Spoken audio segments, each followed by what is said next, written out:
Good luck go, we miss am. Buhari go, we miss am. If Tinubu go, we miss am. Our own don finish. I swear! If person wan buy data now, e go use like 15 minutes look option. That time, when I say Tinubu dey shake, now who dey shake? Me and you! To buy crates of egg for this era go be like careless spending. With 300, we fit buy mineral and egg roll. But now, 300 no fit buy egg, talk less of road. To chop single sausage shawarma now, person go dey do 2 weeks of planning. God abeg! Country dey spoil dey go. One person dey one side dey shout, "My father is the best president." Better shut up! Garri wey be poor man food don turn gold. No be lie! President Tinubu, abeg, do something before something do us, abeg. Congratulations, Mr. President.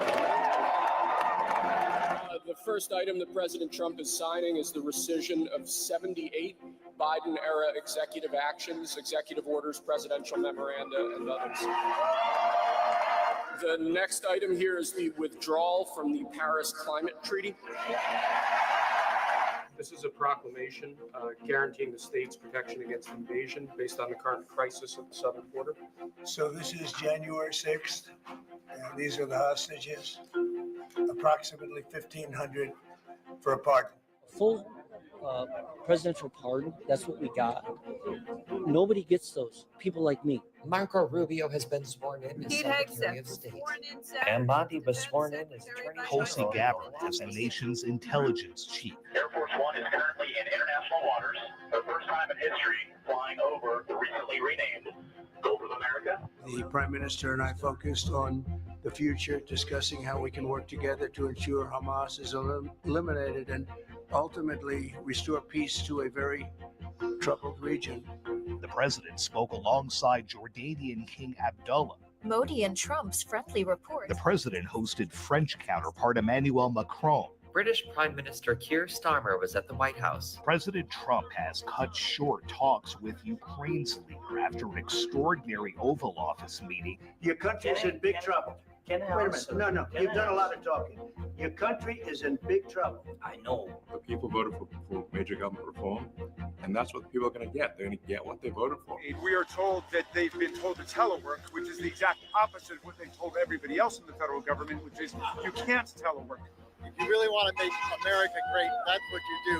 You treat your civil servants fairly, and you should bring them back. The American dream is unstoppable, and our country is on the verge of a comeback, the likes of which the world has never witnessed and perhaps will never witness again. President Trump is downplaying his national security team texting a military operation plan on a Signal chat group that included a journalist. Nobody's texting war plans.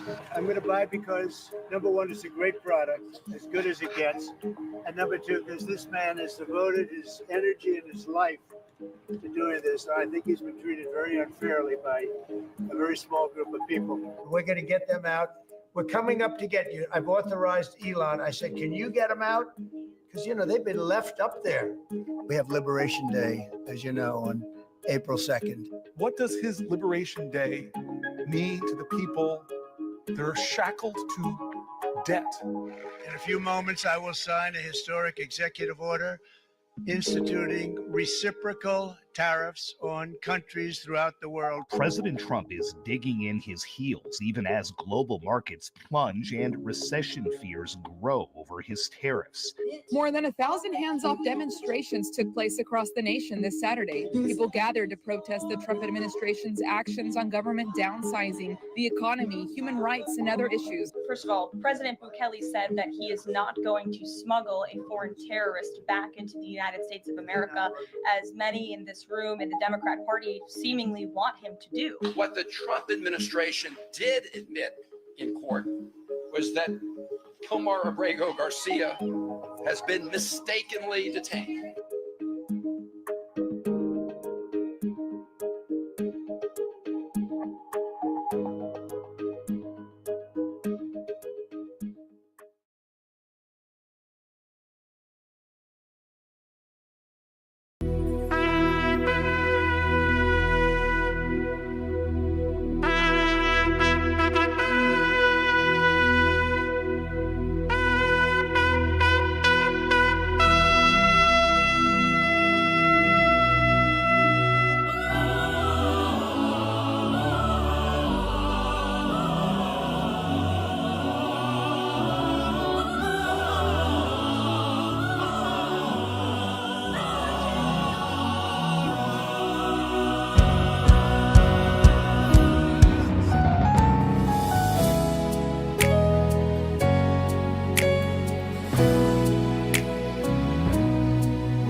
revolves around central themes.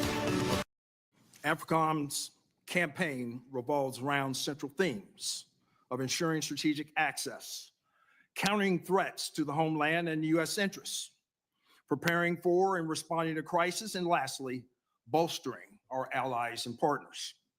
This campaign places our African partners at the center, achieving positive change by executing African-led and U.S.-enabled operations focused on our shared objectives. In Africa, modest investments and resources go a long way towards achieving our national security interests. Africa faces many challenges, but also offers even more opportunities. With our African partners at the forefront, reinforced by our efforts and the efforts of our allies, we will continue to gain ground towards achieving lasting stability, security, and prosperity on this crucial continent. AFRICOM's campaign revolves around central themes of a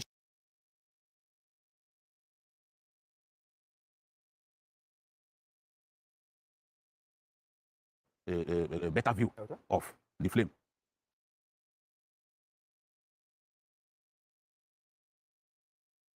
Which everyone who knows about petroleum engineering will attest to the fact that once you see that flame, gas go in, yes, is indication that the refinery is functioning. And the people, residents of Warri that I spoke to, who live in the area, they told me that all the years that the refinery was moribund, that they never saw the flame. I have a friend, for example, who had worked in Saudi Aramco for years. He's based in the UK now. I told him, look, this was what I saw. He said, oh, that settles it. It is common knowledge. But the people who do not want to see good things happen about our country, some of them were saying, why didn't you go inside the refinery? If I want to go into the refinery and they deny me access, but I can see the flame. Something is going on. And I've spoken to people, staff, off camera, and they gave me information. They confirmed. So what else do you want? Why were people Why must I be inside before I can know what's going on there? I don't live in America, for example, but I can analyze American politics. Or at least on 3 occasions, I've accurately predicted the U.S. presidency. Yes. 2003. The one that Trump won, the first one, and this last one I predicted accurately. I don't live there. 2016. Yes, 2016. In fact, I was in Maiduguri when the election was conducted. So,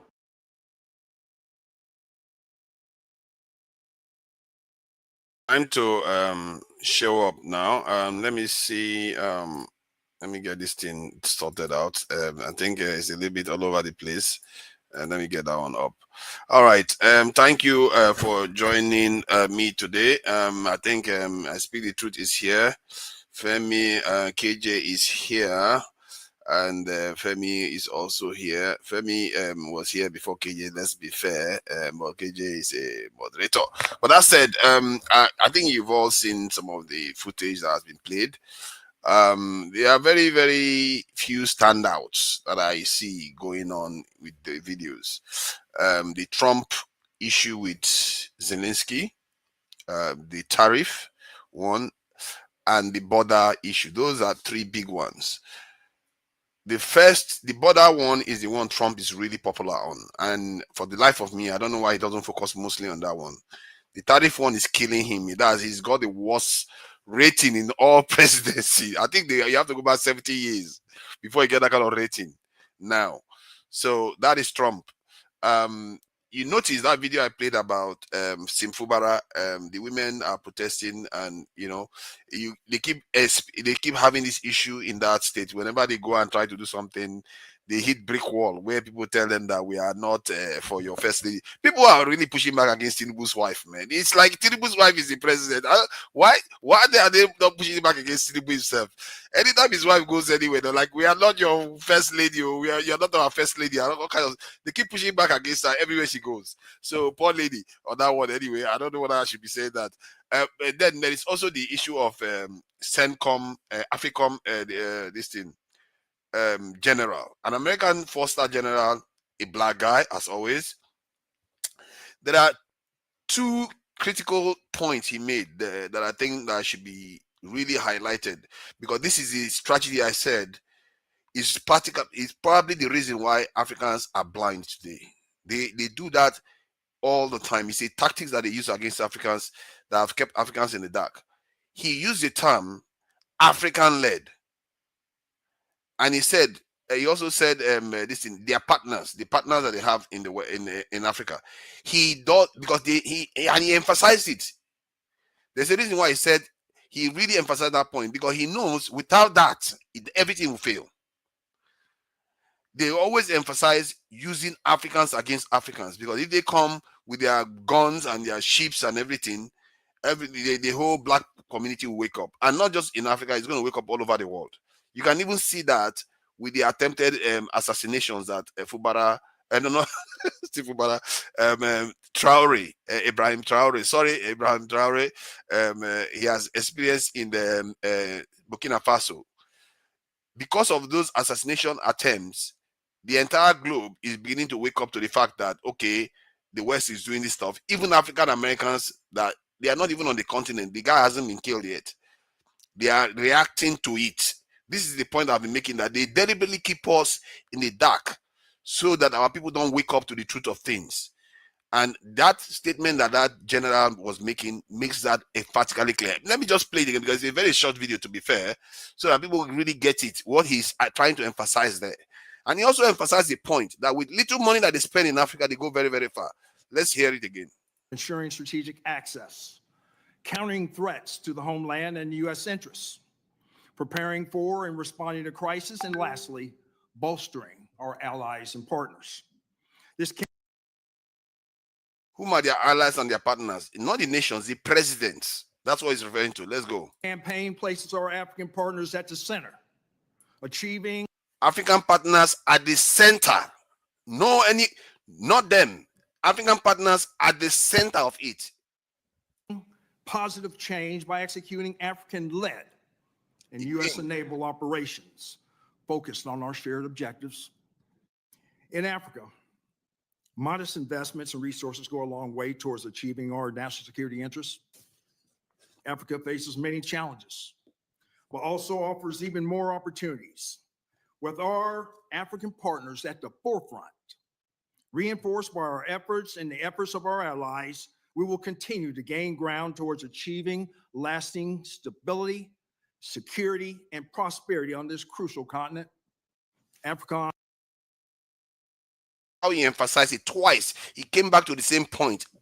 Our partners in Africa. He emphasized it twice, and he also talked about how very little money goes a long way. And when they say stability, we've all had the stability in Africa now, and it basically means our poverty. So let's get back to this. Let me remove this. Yeah, thank you. And I can see that Femi is still grazing, in his harvest. He's grazing his harvest. You're welcome, and enjoy your fruits of your labor. Nobody will begrudge a man for enjoying the fruits of his labor. KJ, thank you for joining us. I know your man has been suffering in the polls.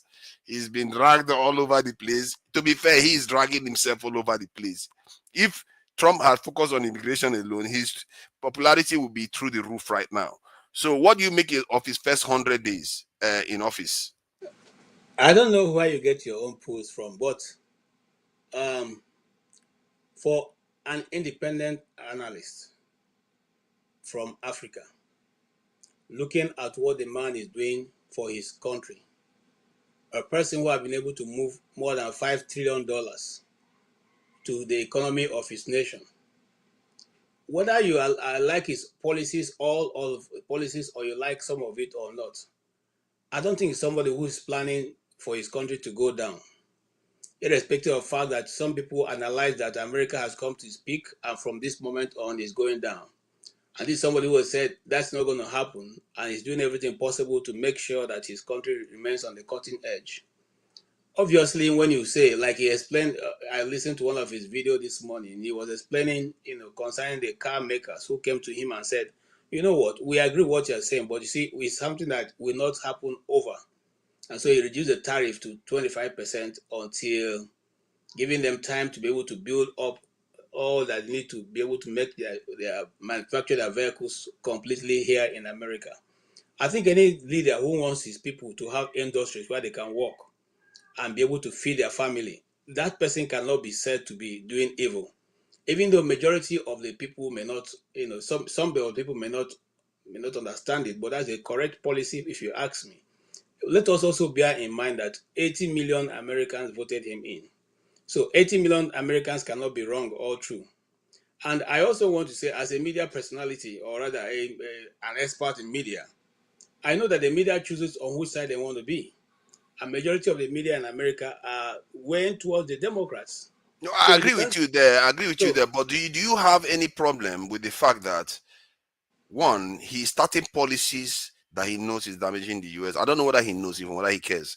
And also, this another angle, because this who angle I know how who you talk says about. this thing? Oh, hold on now, hold on. I know how you think about this area. This one I want to talk about now in the Nigerian context. That he, as a president, is benefiting a lot from some of the things he is doing. The cryptocurrency, he's made, I think, 2 billion or so that they've made. These people are making a whole heap of money with the actions they are taking because they have insider knowledge, and nobody's questioning Trump right now on anything he's doing. Everything he does, he seems to be getting away with it. You see, I am somebody who is a liberal, and I allow liberal in the sense that I allow you to have your view.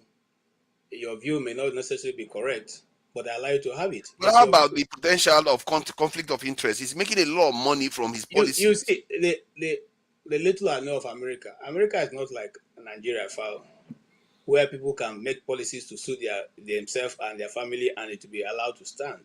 But however, just to dial back a little bit, not up to a year ago, because Trump just 100 days in office. But during the And has last, made about $2 billion. hold on now, my brother. During the last this thing, you all know about the accusation against some of the members of the House of Reps and all that, whose husbands invested and made billions. These things are not discussed. We don't discuss it in pari passu, as they say, at the same level. But I speaking for myself, I'm not here to defend anybody's policy. I'm simply saying, like I said here, when the first time he came in, and people were saying, why should he say America first? I said it is good. I said, if I was a president in America and Africa, I will come to a meeting with him, knowing also I'm coming with my country first. And what I'm going to go away with will be what will be beneficial to my country. We will come to a position on the table where what you are taking away is best for America, where what I'm taking away is best for my country. And if it's not going to work that way, we look somewhere else. The problem is that we're expecting that America will continue to spoon feed the rest of the world, or many countries who are dependent on America. And it's not going to happen. Even if it happens now, it will continuously take away from your people. Yeah, but Look, KJ, can you tell me? Hold on, I know you support him, so let's not this. I'm not going to begrudge you that, but I'm asking you to look into the policies themselves. Whether you, as a person, you look at the way he's carrying out the tariff, tariff wars. Do you think that way is going to benefit Nigeria? Not Nigeria, America, in the way he's doing it? Because those tariffs is not those countries that they are going to be able to trade with each other without tariffs. Don't you see that he's disadvantaging America? The first thing I read in international relations was the currency manipulator. That currency manipulator is China. They have been in the history. Anybody if you did a master's course in the 90s, early 90s, you'll have read about the currency manipulators that have been on for a long time. So whatever is going on right now is not because it is him who introduced it. He's simply trying to deal with a long edge, and I'm not saying this is Democrat or Republican. I'm saying this has been in the threat zone of the world. Hold on, sir. So if you allow me to talk, I can allow you also make. Certain countries have continually been exporting things to America with high tariffs, and America has paid that much. But now America is saying we are not going to pay that. Let us come off that and deal with each other at a level that everybody can accept. But you see, that is me. I'm not saying this is a general view of everybody. I'm simply saying that if I was Bola Tinubu at this hour, I will come to the table also knowing that I've come to take away what is best for my people, Nigeria. I'm not coming there as a beggar. I'm coming there to say, you know what, we are selling our cocoa at this that price we are selling. If you're not willing to go to buy at that level, you leave. That's the same thing that which is simply saying, what is wrong with that? If we all come with that in mind and we sit down to have a negotiation, we will all got each other, favorably well, a piece of the pie, and everybody go home happy. And that's what I'm simply saying. I believe in fairness, and I can't, The way I look at it is that as somebody that supports America to an extent, you do, that you should be looking at it like he's not helping America, because you can't keep saying let's tie America's hand with tariff while the rest of the world amongst themselves they are loose. That's the problem that many people don't see with what he's doing. Like if UK wants to trade with China now, it's not because they are going to put tariff between themselves and China. The tariff is still not there. But with America, so what is happening is that only America is being affected more negatively. The only reason why it's affecting the rest of the world is that they used to trade with America, so that trade is going to be affected. But what America is doing is making sure that the rest of the world goes away from America. So let me ask you. I would have thought you would see that that's not good for America. Let me ask you a question. What was the level of before this time? What was the level of tariff between America and the rest of the countries? What was it? Can you go back? It was lower. It was lower, definitely. In favor of who? In favor of who? I think both sides. I think it was in favor of both sides. I think America wasn't like free trade anything. America has tariffs. Even they protect their agricultural family. Why do you think Africa cannot compete with them? They have subsidies for their own people all the time. You know that. I'm arguing America first right now. Can I chip in a word? Sorry, can I chip in a word? Just one word. I think what you are saying is valid. What you're saying is valid, but I think you really don't understand what forefathers is saying. In the pursuit of that policy, is Trump doing it well? Is his way, his method benefiting America? That's the critical question that I think forefathers is asking. So they all, you see, I am a media person and I feed on news. All what the news have been telling you is hyperbole. All of them are saying that if this continues, this will happen. If this continues, the same thing they said about the stock exchange. The time that the stock exchange seemed to crash, they say, "Oh, we are now the stock exchange have bounced back and made over 2 trillion." They have quietly gone silent on that. It hasn't bounced back. Where did you get that? America's economy has shrunk. What are you saying? I know you're not following the stock exchange. Okay, well, let me confirm. America's economy has shrunk by 3%. The economy is shrinking now. America's economy is shrinking now. But I'm not it's shrinking now. I'm talking about the stock exchange. Did they bounce back or not, my brother? Yeah, yes, it just bounced back over the weekend. No, it hasn't. When you lose 11 trillion and gain $2 trillion, that is not a bounce back. You're still no, it's been fluctuating, but the results, this week's results, but that doesn't mean that the economy is doing well. That's the point I'm making. Also, almost 4% right now. Also, just to add something, I was going to pull up this popular professor from the past name. He once said that do not be fooled by measuring the health of the U.S. by the stock exchange. There's a specific way he put it, because when you look at the amount of people that actually have stocks, it doesn't represent the greater majority of people in the country. So, and even with Trump himself, you notice that he's always changing the way he talks. At some point in his first term, especially, you notice that whenever the stock market was doing well, he would start pandering towards there. But this time around, notice the way he comes across whenever they asked him about the way the stock exchange was doing when he introduced the tariffs. You notice he started manipulating his words from the first time. NASDAQ. Yes, he said it's Biden's economy. Let's give it to KJ. KJ said something that we're disputing necessarily, but I think that maybe there's some truth there. Let me just check this, because there's a report on the BBC. It says that Wall Street claws back from tariff losses. So if you go into detail, it says Wall Street has clawed back losses incurred after President Trump imposed global tariff a month ago, capping the longest winning streak in 2 decades for U.S. stocks.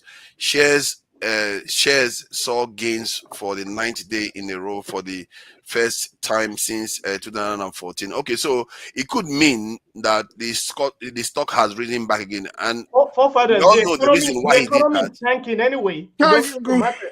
No, I just have to be. I have to be The stock try market to be is not the objective about economy, it. forefather. Dude, the 401k is still down. NASDAQ, 401k is still they're down. not the economy, bro. It's still down. The value of the dollar is going down. Ruble is going up. Yeah, that is true, and also that is also partly because Trump removed quite a lot of the tariff that he put in place. Because remember, he had to back off. No, he had to, because remember I told you last before that I am telling you now. I think we need to start paying more attention to China. But I've watched I follow a lot of Americans. What they're doing. When they a lot of Americans are in China. If you see the kind of things that is happening, I'm going to give you some statistics when it gets to my Tump proper about what's going on, especially in the technology side of things, which is leading to where the world is going. America is a joke right now. I'm going to give you some that's a lot too. That kind of stuff, you don't want to be saying that for a No, country that's no. See, when the likes of Jeffrey Sachs, look, I My don't know brother, if you know Femi, whatever you like, say America can never, read my lips, never be a joke.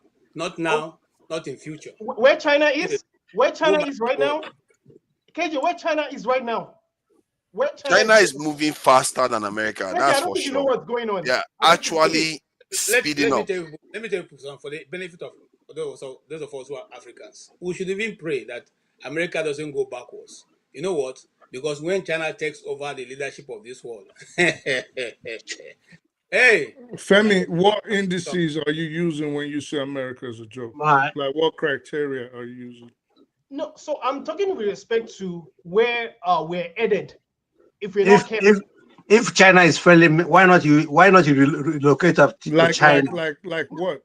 No, what I mean, okay. What I mean, I know I probably use highfalutin words. Right. What I mean, with respect to China and where we're heading in terms of when you compare, for example, let me specifically speak to the aspect of technology, which is what's mostly driving the knowledge economy as we know it. There's a report about when you look at the advanced technologies, China is at the head, and this is not something that was carried out. I'm sure you've heard this. It's not something that was carried out by. There's a major report from an Australian body that takes into consideration a lot of the indices that surround what I'm talking about. China is leading in 7 out of 10 major domains, advanced technologies, and in terms of the skill level, their manufacturing capacity, and in fact, let me, I don't know, maybe this might shock some of us. I only just realized that even this issue of bringing back manufacturing, even this rare earth metal thing that they keep talking about, I only just realized that if America was to even Trump was to go ahead with this policy, even the machines that will be used, you'd have to import it from China. That's how funny. That's how wild this is. There's a lot of things that's what I think. This is why I was thinking that if I was America doing this, there's a different way to do this. You have to start from empowering. That's why I said we're a joke. It should have been paced. It should have been it should. I mean, there are stages to it. You can't just go to where Trump is doing it now. It's just crazy. And to call China a currency manipulator, who's a bigger? You know what? I didn't. That's why I wanted to interject with that one. I was like, we've been hearing this for the last 25, 30 years. That's a big funny one. Yes, if you look at marketers and they'll say, oh, well, they are currency manipulators, but who's the bigger currency manipulator than the person that gives you a worthless IOU notes for payments when it's not backed up by any tangible resource aside from the military? There's none bigger than the United States of America. But yes, our interests lie here. So, of course, we're going to have to defend the interests of the United States of America. But we want to look which of the countries backs their currency with gold? Which one? Well, America stopped it. So no, everybody, which one? No, I'm every asking you now, which currency that is not a promissory note on earth now? That because America again, stopped like I it said, under America stopped it under Nixon. exactly. So America stopped it. You You asked made a a question. statement. Let me answer. So everybody else is willing to do that. Everybody else with rare earth materials, everybody else with gold, with silver, with bauxite, with uranium, with copper, with bronze, everybody else with oil is willing to do that. The only nation that is not willing to do it, and which is why they built their military to the extent that we have it today, is this one where we're from, the United States of America. And then look at even the bond market, and look at the way the debt is mostly owed to China as well. They got America good. KJ, look at the America from this point of view. When you use the term currency manipulation in the side of China, America can literally print almost anything they want, and it hardly affects the value of their currency because everybody relies on their currency. That's why they have infinite amount to spend. They can spend, if just on defense, more than the 10 nearest country put together. Only just one department alone, because they have endless supply of cash. But then that's a problem, because you keep building up all this debt and gathering all this debt, and then one day all the people start selling the bonds that they bought from you, and then what happens? What happens when their ass? China You go there and arrest and shoot and start exactly. wars. That's what you do. If they try that nonsense, that's what America does. Fathers, with the current statistics, America is Trump is proposing a defense budget of $1 trillion. Yeah, you know, 1 trillion. More debts. Yeah, $1 trillion. It's not a debt. In I don't defense know why. spending. See, that is just a way of saying printing money. The only difference is that they don't pay that debt back. This is the trick is a con. When you talk about currency manipulation, when they call it debt, that is, you should just know that they are printing money. Yeah, but at some point, that's all.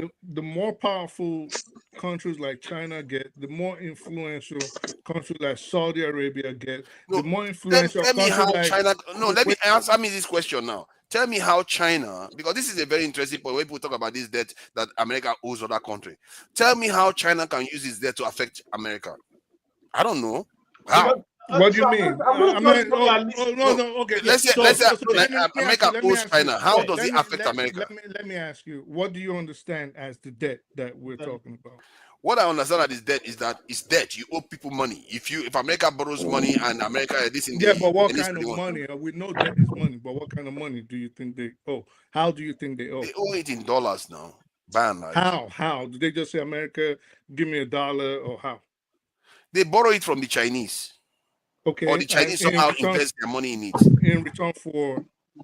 Depends on the deal. It depends, no, it's not depending. They buy bonds, what we call bonds. They buy treasury bills. So in Nigeria, they use oil. So there are two different ways. Everybody buys treasury bills. It's the same. It's the same. So they just buy treasury bills. It's not necessarily the same, but go ahead. Oh, it's okay. You can argue all you want, but all they do is they buy the country's treasury bills. They buy bonds from the country, and then they hold those bonds and stuff. Then I know the question I asked was, how does it affect America? And then you let me explain, but it's all right. Go ahead and talk. So you don't want to answer you don't want to go to the heart of the question. I'm asking you, how does it affect America? Because that's a very important question, because a lot of people keep saying, oh, America owes China. No, the people that have the problem is China that has the problem. How do you force America to pay? If America borrows you money, how can you make America pay you that money? And even if they want to pay, they can just print money and give you again. What are you going to do? So the point is that if America has money, they have endless supply of money. There's a reason why when COVID-19 came along, money that they were telling that they didn't have, suddenly all these nations has money. The UK, I was in the UK, they have been carrying austerity measures, and they were cutting the budget for about £4 billion every year. They were cutting it for £4 billion. Then the year of the COVID-19, they were able to generate 300 billion. 300 billion they were able to generate. They were making poor people suffer. 4 billion every other year. They were taking people's benefits. People were suffering, and some of them were dying, even sick people. But when it came to COVID-19 that year, suddenly they were able to generate 300 billion. Where did the money come from? Don't you ask yourself where it came from? This is the problem with with people. When Sachs revealed the information that 18 billion trillion was borrowed by G20 nations in that year, $18 trillion. Where did all that money come from? Fafa, let me ask you a question. Do you understand? Do you know? Because I think you love to hear yourself talk, and this is why me and you always go at. Answering the question. Do you that is so? No, you've just been on the monologue. Do you know what a treasury bill is? I have an idea what a treasury bill is. I'm not going to tell you that I know exactly what it is. You definitely don't. Do you know what a treasury bond is?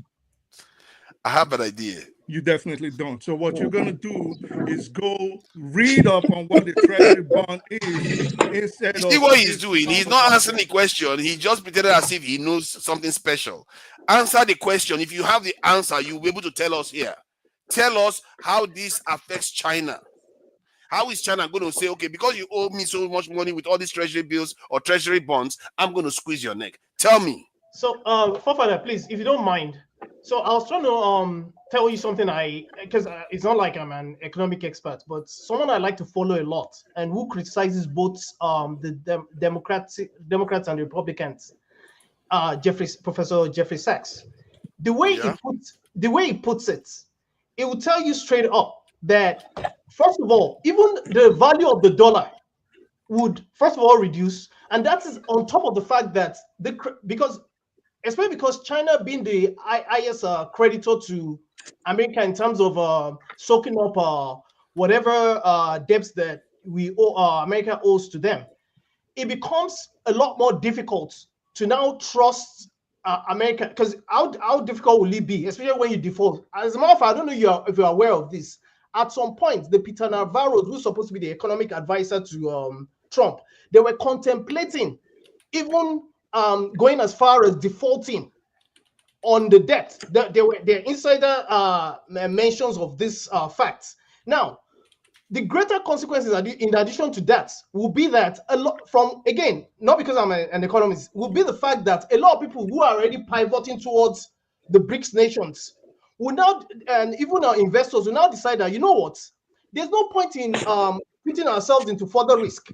They will continue to pivot to Asia. And keep in mind, whether you like it or not, China is going to the point, in addition to even Russia, which is reason again, and of course Saudi Arabia as well, who are all in cahoots with each other now. They've gone to the point where the amount of money and the wealth of the world that's being controlled now is moving to the east.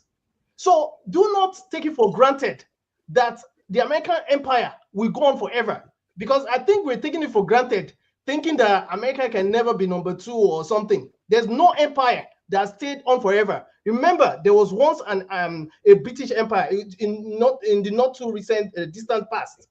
What happened to that British empire after the Second World War? Yeah, I agree with you on that. And the way America is going to decline is because other people are going to have, which is what is technically going on now, is other people are going to be having alternatives. They are not going to be relying on the dollar as much. And America is not going to be able to use its military power to enforce the use of its dollars. That is the only way to decouple people from the dollars. But when you say America owes countries money, the only thing that you are tying America to is that you are making America have an interest in keeping you close. As a matter of fact, America doesn't even have an interest, because if they kill the person that they are owing, they don't owe the person any money anymore. So I've asked the question, and I will ask again, all those people that claim they know a lot about treasury bills and treasury bonds, tell me how China can use that to damage America in any way. If you owe America or you owe the World Bank like Africa does, they can damage you. They can increase the interest rate. They can change the list. They can do everything because you have the power to do that. But China doesn't have any power over America. Not that kind of power anyway. So how can they damage America? They have the influence. I just told you what Professor Jeffrey Sachs is. Is a well-known guy. He's well respected all over the world. I just gave you an idea of the kind of thinking, the way he paints, the way the world or the entire world is interconnected financially, especially the big powers. In this case, China and the US, is going to damage. In fact, one thing I left out that I mentioned is the way the interest rates and the markets will crash here will be a joke, like a joke. Yeah, but that is, I hear what you are saying, and Sachs is quite a very, very intelligent person. But at the core of my questioning is, I'm trying to challenge the idea that there is this rules-based system whereby if you owe people money, people will be quaking at their boots, like America will be quaking. No, when you owe people money, it depends on who you are owing. If you owe a monster money like I think you're America, forgetting something. A lot of people invest in American treasury bills, bonds, and what have you. In fact, look at the little matter of what happened. Not so little matter of what happened when he started with this tariff war. Look at how a lot of Japanese investors, Chinese investors started dumping their bonds and trying to look for other places to go invest in. yes. So I don't think you understand. Just $50 billion they dumped. Just $50 billion. You don't know how Yes. it affects, And how NASDAQ much just does went affect the berserk. American You economy. see, now he's got already. a voice. Why didn't you just tell us answer the question? See, yes, they will dump their bonds, but if they dump those bonds, what does it do to America? That's the It question. devalues It American devalues the value of the currency. dollar. It It puts affects the pressure economy. on Interest the rates go up. market. The housing It market. removes, like Femi said, Right it now, a removes lot of a people lot are of refusing to buy confidence houses. that So people Nigeria, have we are the in ones the experiencing it American right now. We currency. feel it. See, Forefathers, how can you be asking that kind of question? no. I'm How asking can the you be question. asking No, that kind calm down. Let's calm down. Let's calm down a little bit. See, the reason why I'm asking these questions because in the Listen, end, what I'm, they all still rely on dollars. That is the problem. yeah, All these people that are pulling yeah, bonds left and right, they still rely on the dollars. They can't get away from it. yes, They rely on the dollar, to but what happens a large when the extent, confidence to in the dollar is removed? The only thing that backs the dollar is the confidence that people have in it, or Exactly. its ability to rise in interest. Exactly. Now, if you start dumping it, people have no interest in it. Like the confidence reduces, it then affects other parts of the market. What runs America?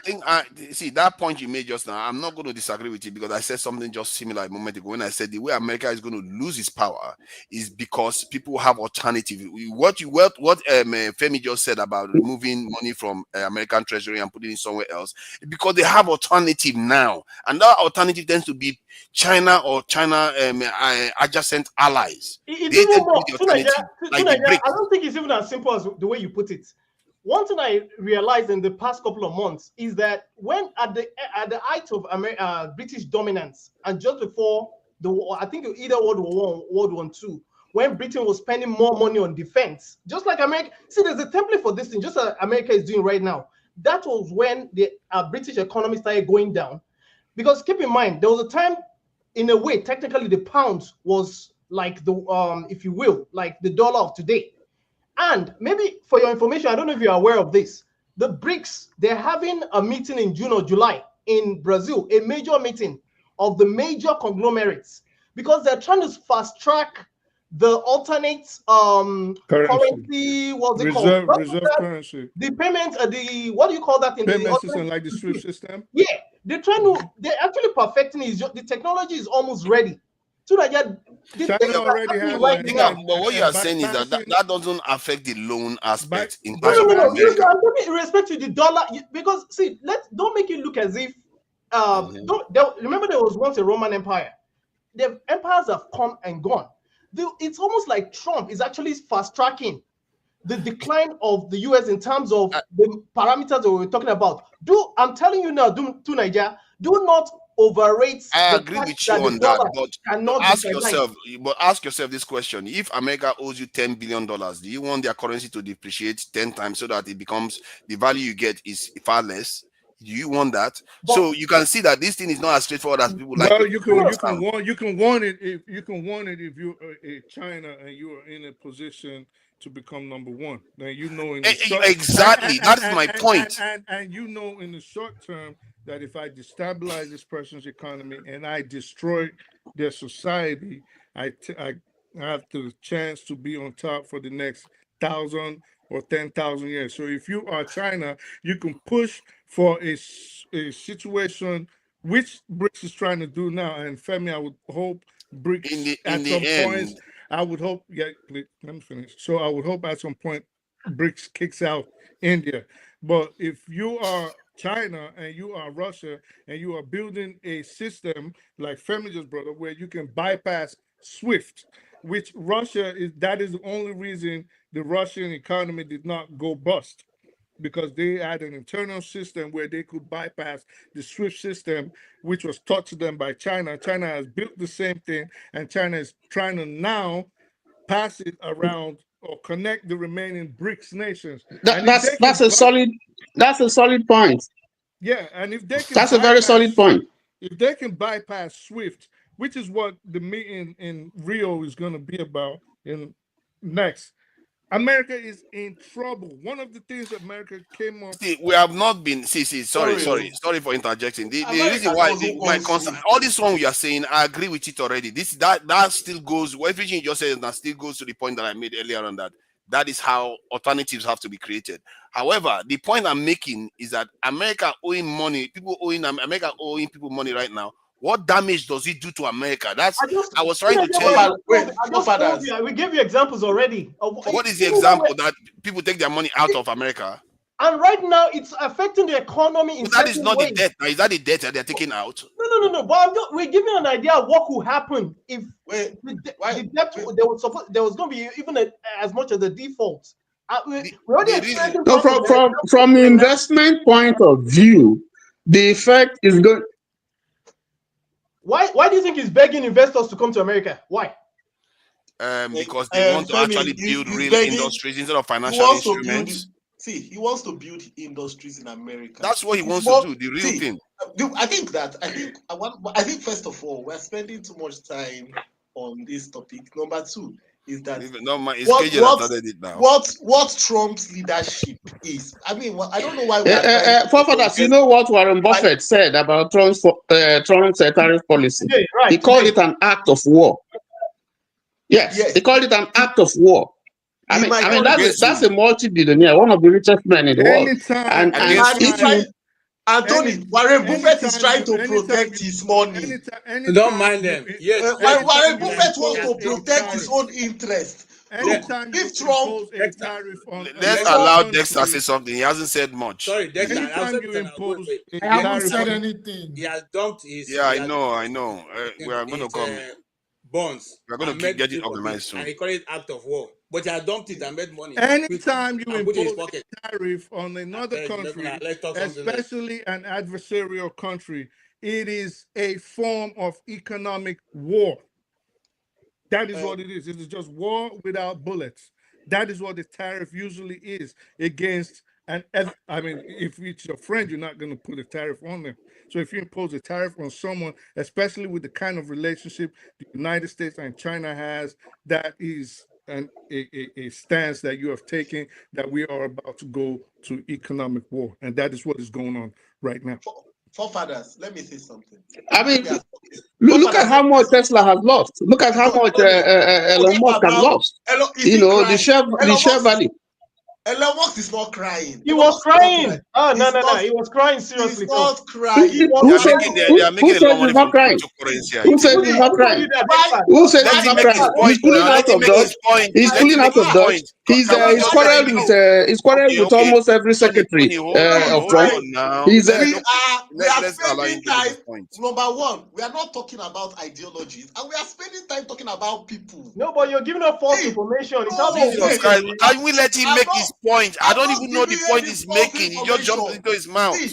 Number one, we're spending so much time talking about Elon Musk. Forget about those people. That doesn't affect. That's the reason why Africa is where it is. Forget about those people. Look, if Trump's ideology is that he wants America to be a manufacturing hub again, the truth about it is that he has to crash the dollar so that people can buy things. That is the simple truth of it. Now, how it affects us, that's our own bloody business. That is our own business. Look, number two, people are saying, oh, Trump is imposing tariff on China. Doesn't China impose tariff on American goods? He can't crash the dollar. It's not a Federal Reserve.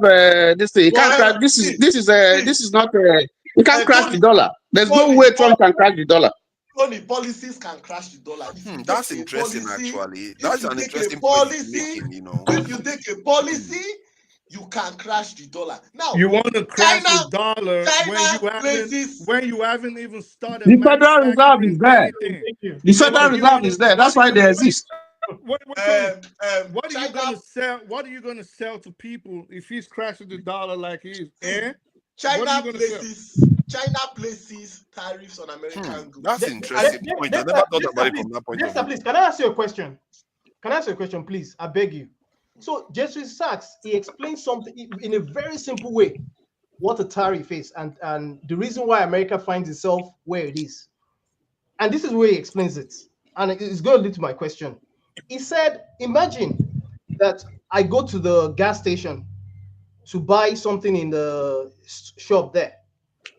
The person that I'm buying from, it wasn't the person that prompted me to come and buy. So when I buy from that person, that means I'm now in deficit. He is a professor in the school where he's at. The school is in deficit to him because he's teaching and he gets paid. So tell me how it's China's fault that we're so consumer focused in terms of we're so materialistic as Americans, right? To the point that we buy more than we sell to China.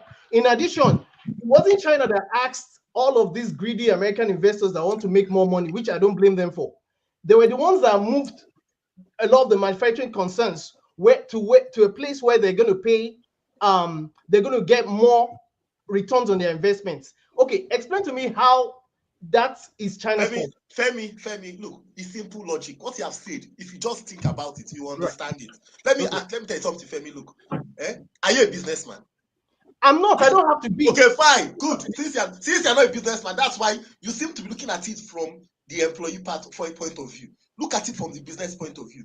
Okay. You are manufacturing something in a particular place. You are manufacturing something in a particular place, and your ROI probably is $1.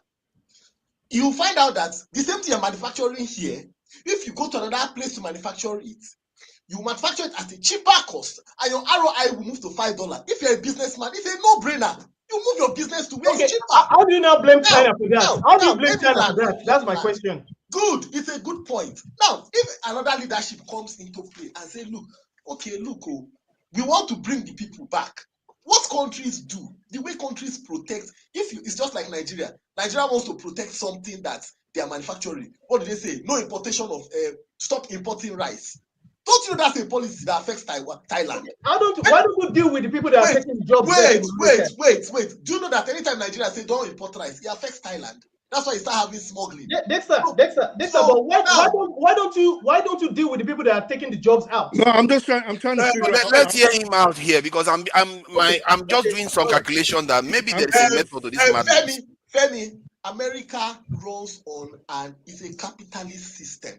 So you can't tell, look, there's something I call, look, do you know the most important thing that the Western world has? UK, places like UK, Norway, America, Switzerland. Do you know the most important thing they have? Do you think it's all these factories?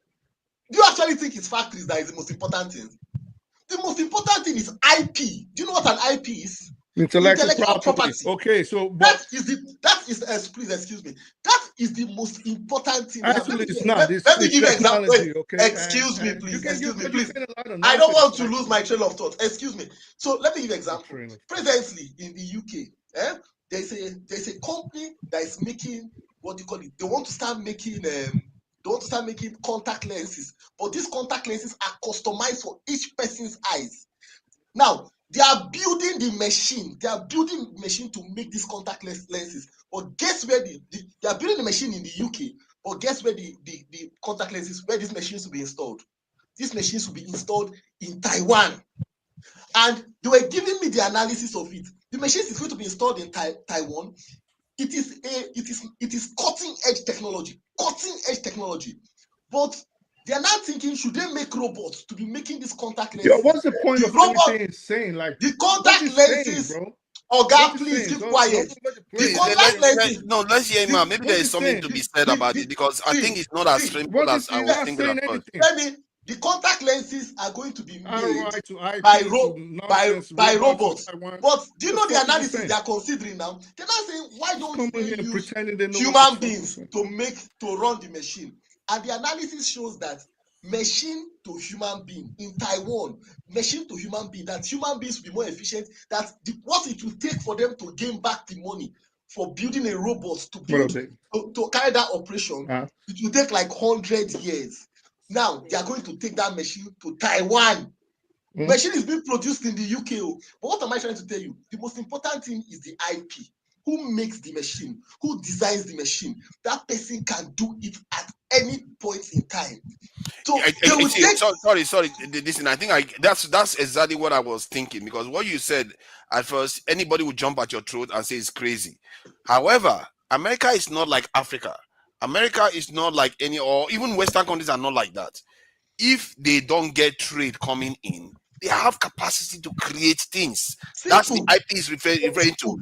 They have capacity to do those things. So the effect is not going to be the same. So if it crashes the currency right now, it doesn't necessarily mean they cannot manufacture stuff. They can still manufacture stuff that the world can come and buy at a cheaper rate.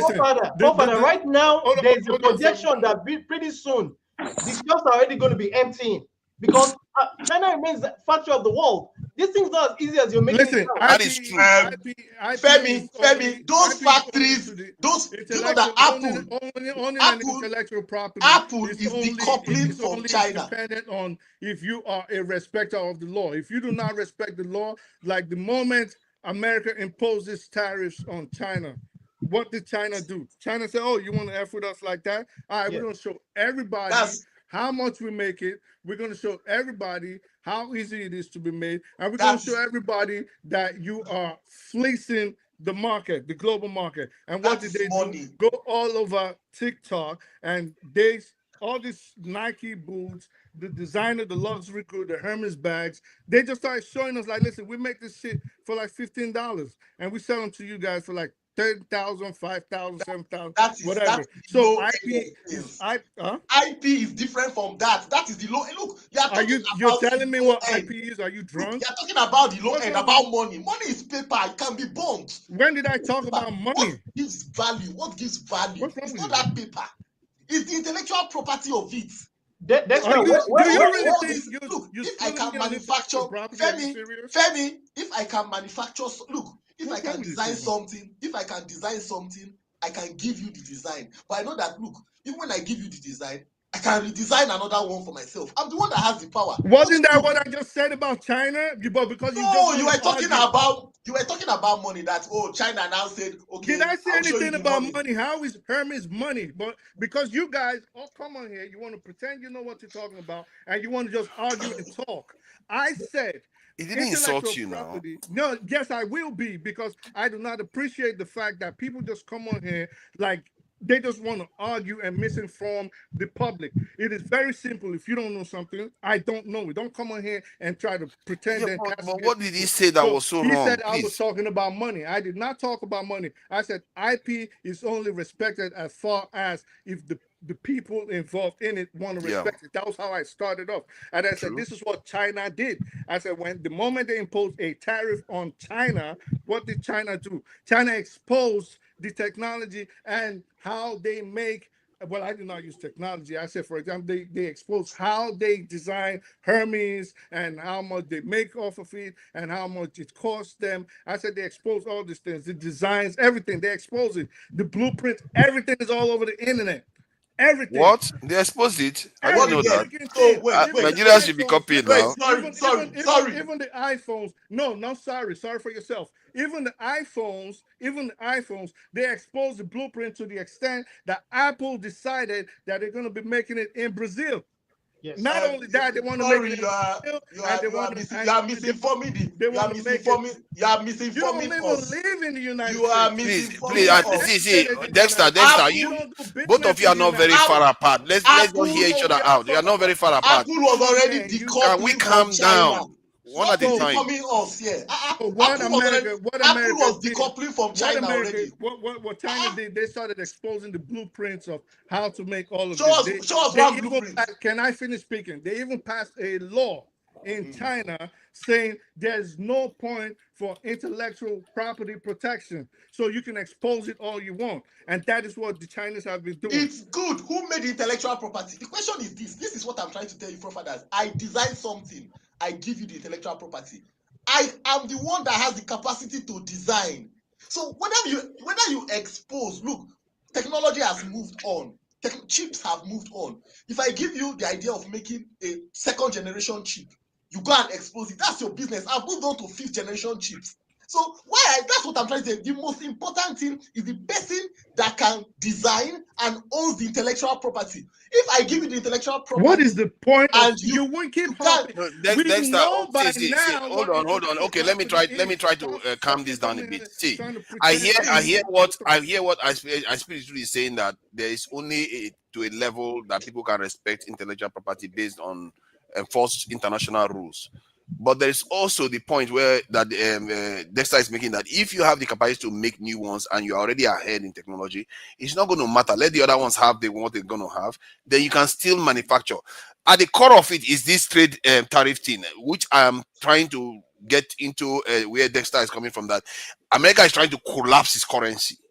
Maybe he's trying to drive people away from it, so that when his currency collapses, its own people will not even be buying stuff from overseas. They will have to start making it in America. Everything they're making overseas, they can make in America. It's just that it's going to take time. Sense to you? You don't have the industries because exactly. It's not like you have the capacity to have the industries. Hold on. And they are busy firing migrants. They need migrants to build those industries in America. Father, you're contradicting yourself. Yeah.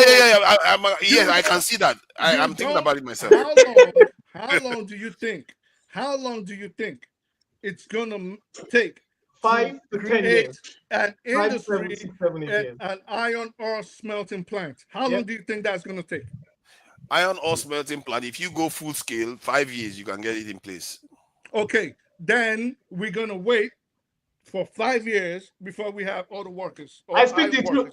Meanwhile, we don't even have the skill manpower. We don't even have the skills. Wait, why are you? America, I think America can enjoy it. If it's 5 years, they can enjoy it. America can endure. Why are you people still thinking that the future factories will need human beings? Why you say you were bringing? I thought you said maybe. Why do you think that? Okay, why do you think? Let's bring other people in. I think this debate has gone. Let me say something. I agree, but why do you think that bringing it back will lead to more work then? So, can I say something? Yes. You know, in Newark right now, Newark Airport, flights have been delayed for 6 days now. You know the reason? Because of part of Trump's policy, where air traffic controllers have been, So what you have now is that you don't have experienced people, in FAA and the ATF, air traffic controllers manning the airport. So you have delays, and that's also impacting negatively on the economy. The point is that this is part of Trump's policy, and just in line with what we're talking about. This is a capitalist system.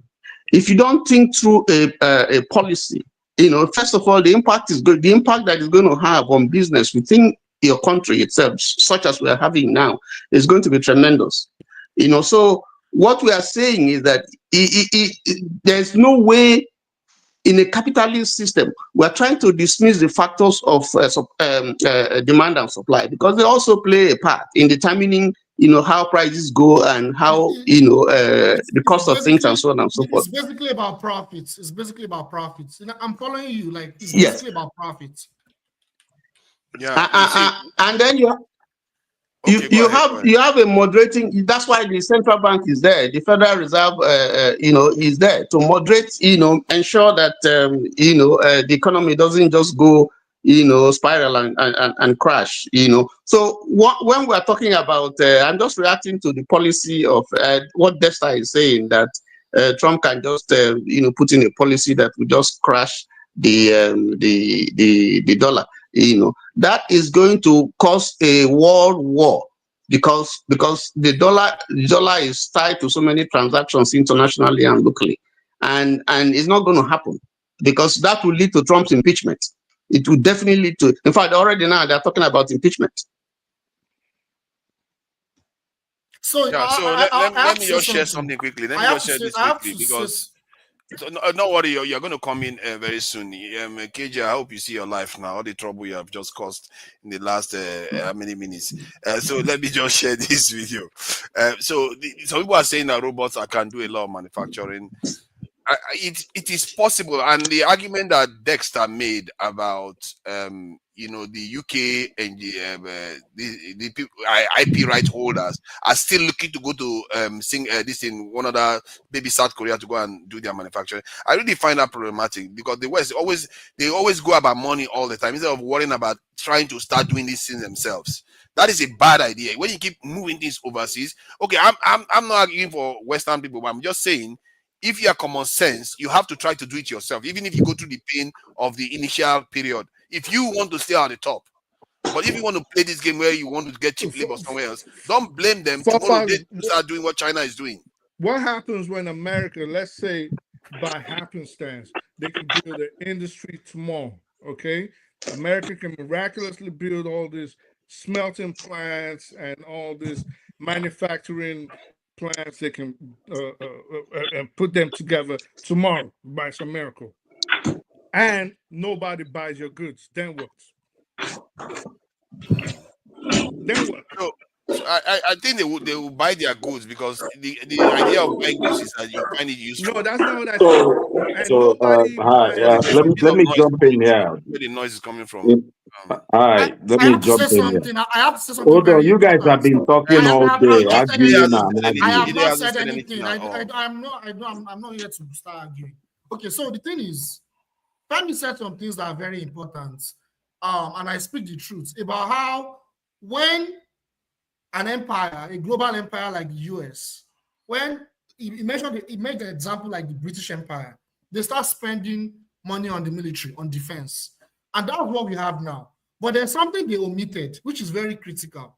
We have an alternative rising block, which is BRICS. I know they mentioned it. But one critical point that is missing is that right now, we are now moving into block great power politics. That's what we are moving towards at the moment. And from there, it will then evolve into a third world war. Currently, there's no war right now. But what we're having now is there's a gradual shift going on. And Trump is playing a pivotal role in that. But it's going to be a slow process.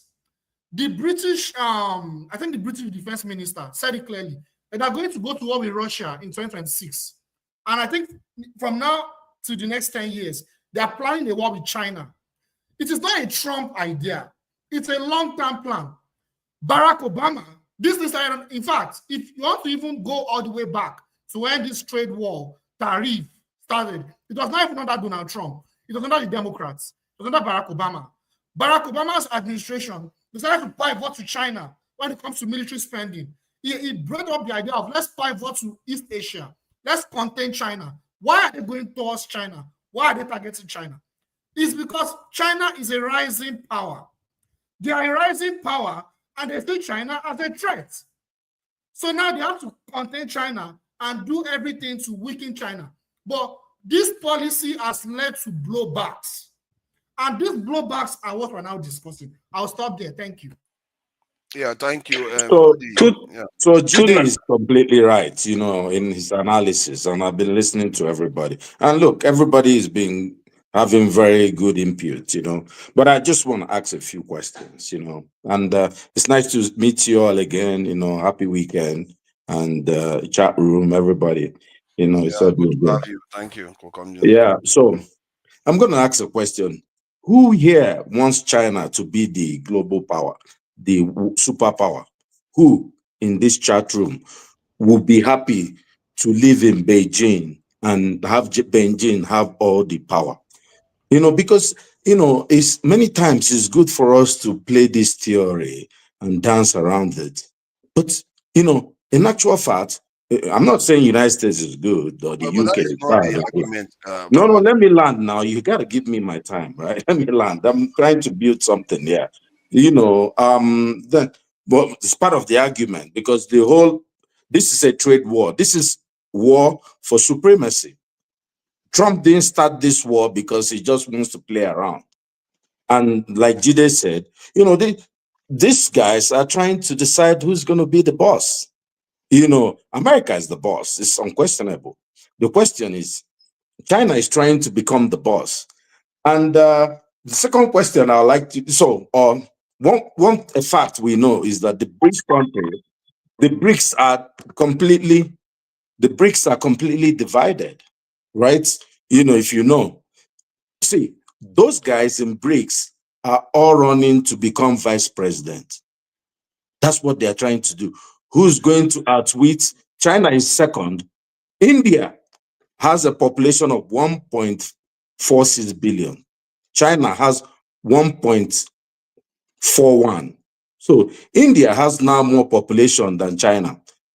All the guys, look at Google and everybody, they're Indians now. Used to be Chinese and all those guys. Do you think India is waiting for China to displace US and then India will bow to China, who have been kind of suppressing them? They've been having like border wars. India doesn't like China very much. India would rather be second and push China away. And, I think I speak the truth. Or someone said, oh no, if America builds all this, if, let's say, of course, they can build the industries, but America does not need to build the industries. All those jobs are never going to come back. Someone talked about AI. Someone talked about, robots. You showed some pictures. I'll tell you something. No, in the law of business or economics, there is demand and supply. Guess what? There's somebody who's always right when you go to shop to buy something. It's the customer, the person who has the money. Guess what? Everybody in this world, even our little Nigeria, all of you, are you not trying to do what China is doing? Everybody wants to become China. What China is doing, look, China is playing the game. Yeah, of course, they are playing. We like China. But I'll tell you something. India is waiting for their turn to become China. Well, they're already. All the Apple, whatever Apple was doing, they're moving it to India. Why are we talking about Vietnam now? All the Asian countries, even African countries, if they consider us, they want to do what China is doing. What is China doing? Somebody talked about China showing all Balenciaga and all the stuff. And that's the problem with China. There's no originality. What is China has to, let me ask you though, I hear what you are saying. Let me finish. Now you have to let me finish. I want to ask you a question now. I want to ask you a question. Historically, is there any correlation between what you are arguing now in terms of, especially when you look at this thing when powers come down and others rise? Because I'm not seeing the kind of pattern here showing up. What I'm seeing is the powers will still remain the powers, but they may just realign a little bit. But if you have any correct one difference, you let me know. No, definitely. So I'll tell you something. I've always argued that the Roman Empire has not fallen. These guys are still the children of the Roman Empire. America is still Europe, it's still their brother, right? It's still Hispania, Britannia, Germania, who are the people in G7, right? They are the children of the Roman Empire. Still the same empire that has not fallen. You think they are going to just see, people think that China is just going to go to Spain and England and then they will take away business from everybody. Yeah, Trump is a little obnoxious. Canada is not happy. This guy is going to make up, man. In 2 years, Trump will be out. Trump will disrupt things. And even for the good of things, make their brothers get more money, get armor. But let's go back to history. Anybody that thinks that you can displace an empire or like without a war is joking. People are thinking, oh, you think America is going to give off the dollar dominance to these BRIC countries or to whoever, and then you dethrone them, then you're not going to go a third world war? Then you don't know what, the only thing so what that you are saying now, is that not a problem though? Because this no, is I'm not saying you are describing a potential fate of annihilation in the world. Because if there is a war, what do you think is going to happen? But we humans are not nice people. We've never been nice. Well, are you predicting the destruction of civilization now? Is No, that what it depends on now. The only way, I'm not predicting if you don't think we're going to have a big war soon, then you have to start thinking because you have to reach the natural conclusion of what you're saying. That's what I'm trying to do, if you allow me. I'm trying to get to, remember, after the Roman Empire, the people that kind of took them apart a little bit. We had a little bit of the Ottoman Empire that came in and did. The Ottoman Empire, the Byzantines. The Byzantine, is kind of a little bit of the Roman Empire, but yeah, I'll give you that, Byzantine.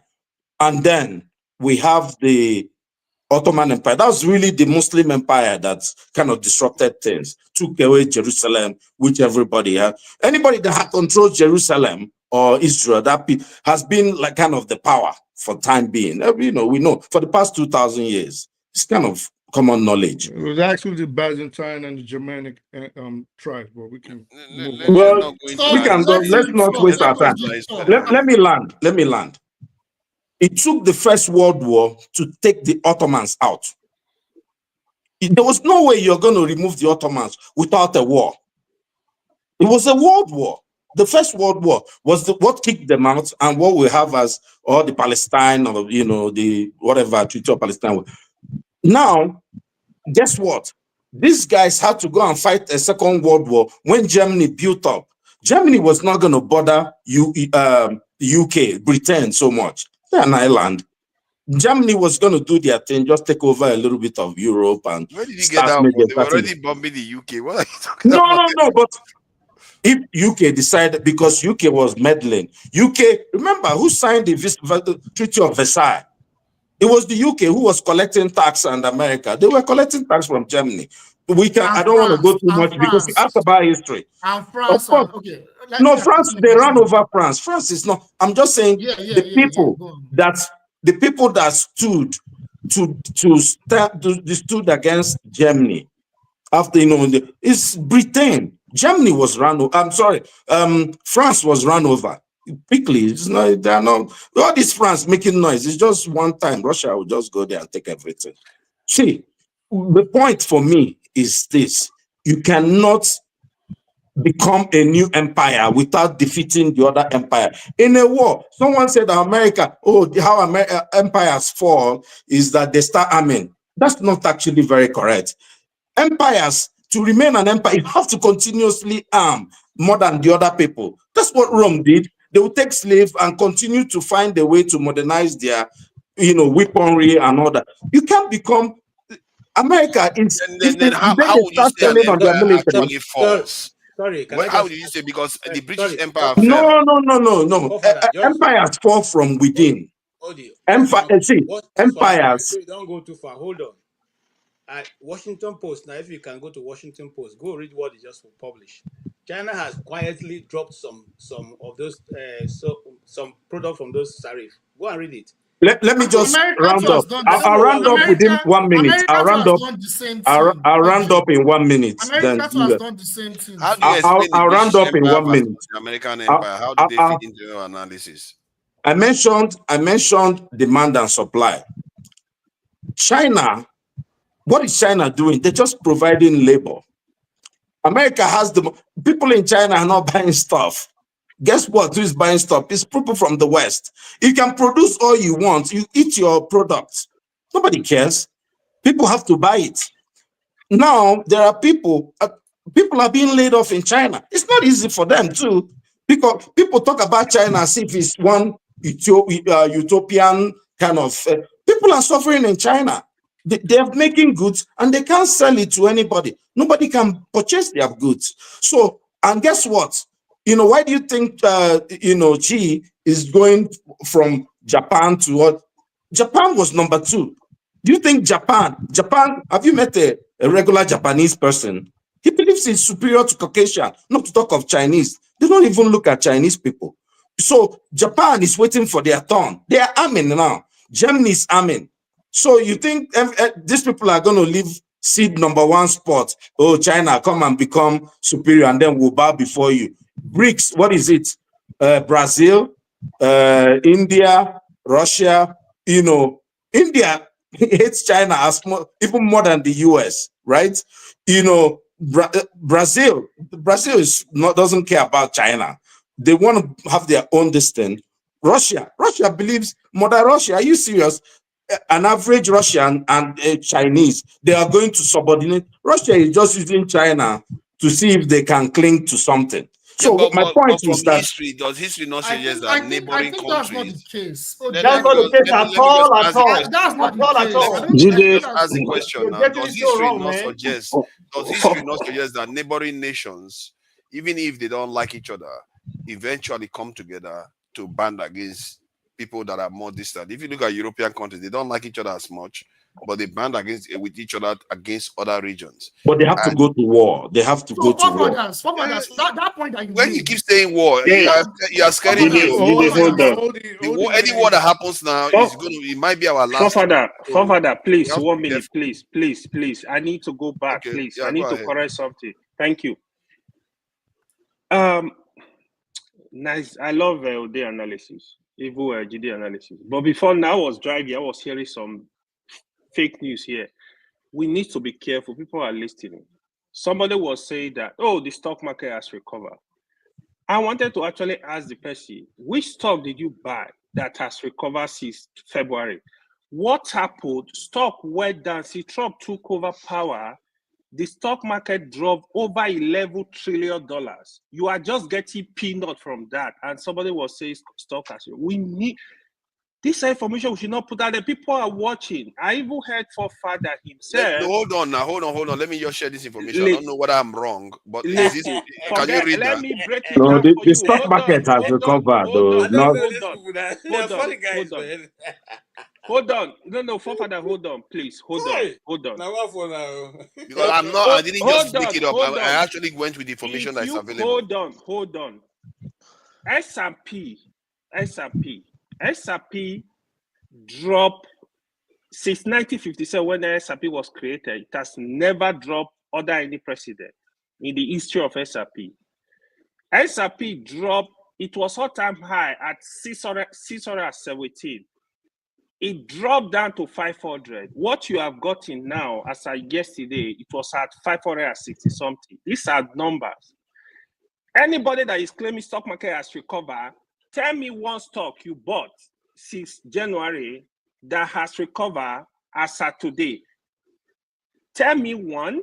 Let Father pull it up on Google. I will show the map. So I will tell you this February 1st, this is the price. At today, this is the price. Tell me one stock you bought. You got it's quite specific, AY. It's quite specific, AY. They are saying that the tariff. Hold on, they are saying that the recovery is based on the tariff one, not necessarily from when Trump got into office. Bro, during the tariff, the tariff one, conflict. That is what I'm referring to. Stock market has not recovered. So they are lying.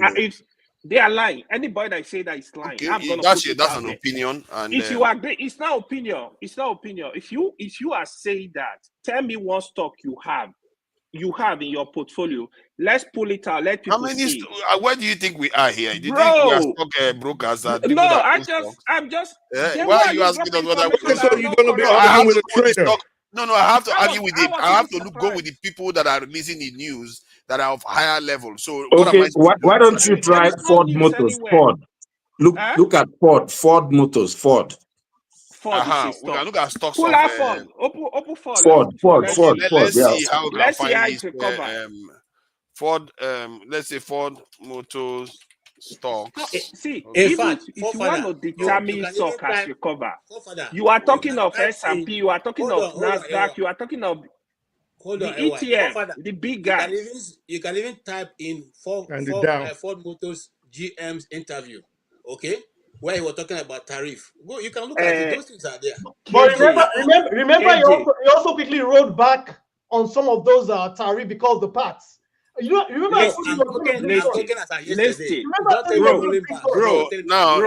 Let's look at the stock motors. This thing is stocks. This is a 6 month projection. This is so far. So we are looking at this started from somewhere around 10 point something US dollars and ended up in May 10.8. 10.8 there, 28. I mean 10.38. So slightly lower, but that's from 6 months ago. But if you go from a month ago, it's higher now. Father, hold on. Ford is not a stock. When you're talking of anybody that trades stock, Ford is not a stock. Bring up any tech stock. You just asked which stock. No, hold on. AY, you just asked. calm down. Now let me just make my point.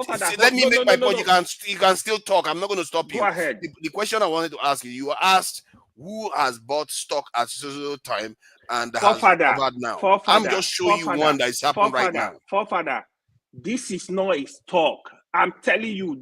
What is this one, do you trade stock? Let me ask you a direct question.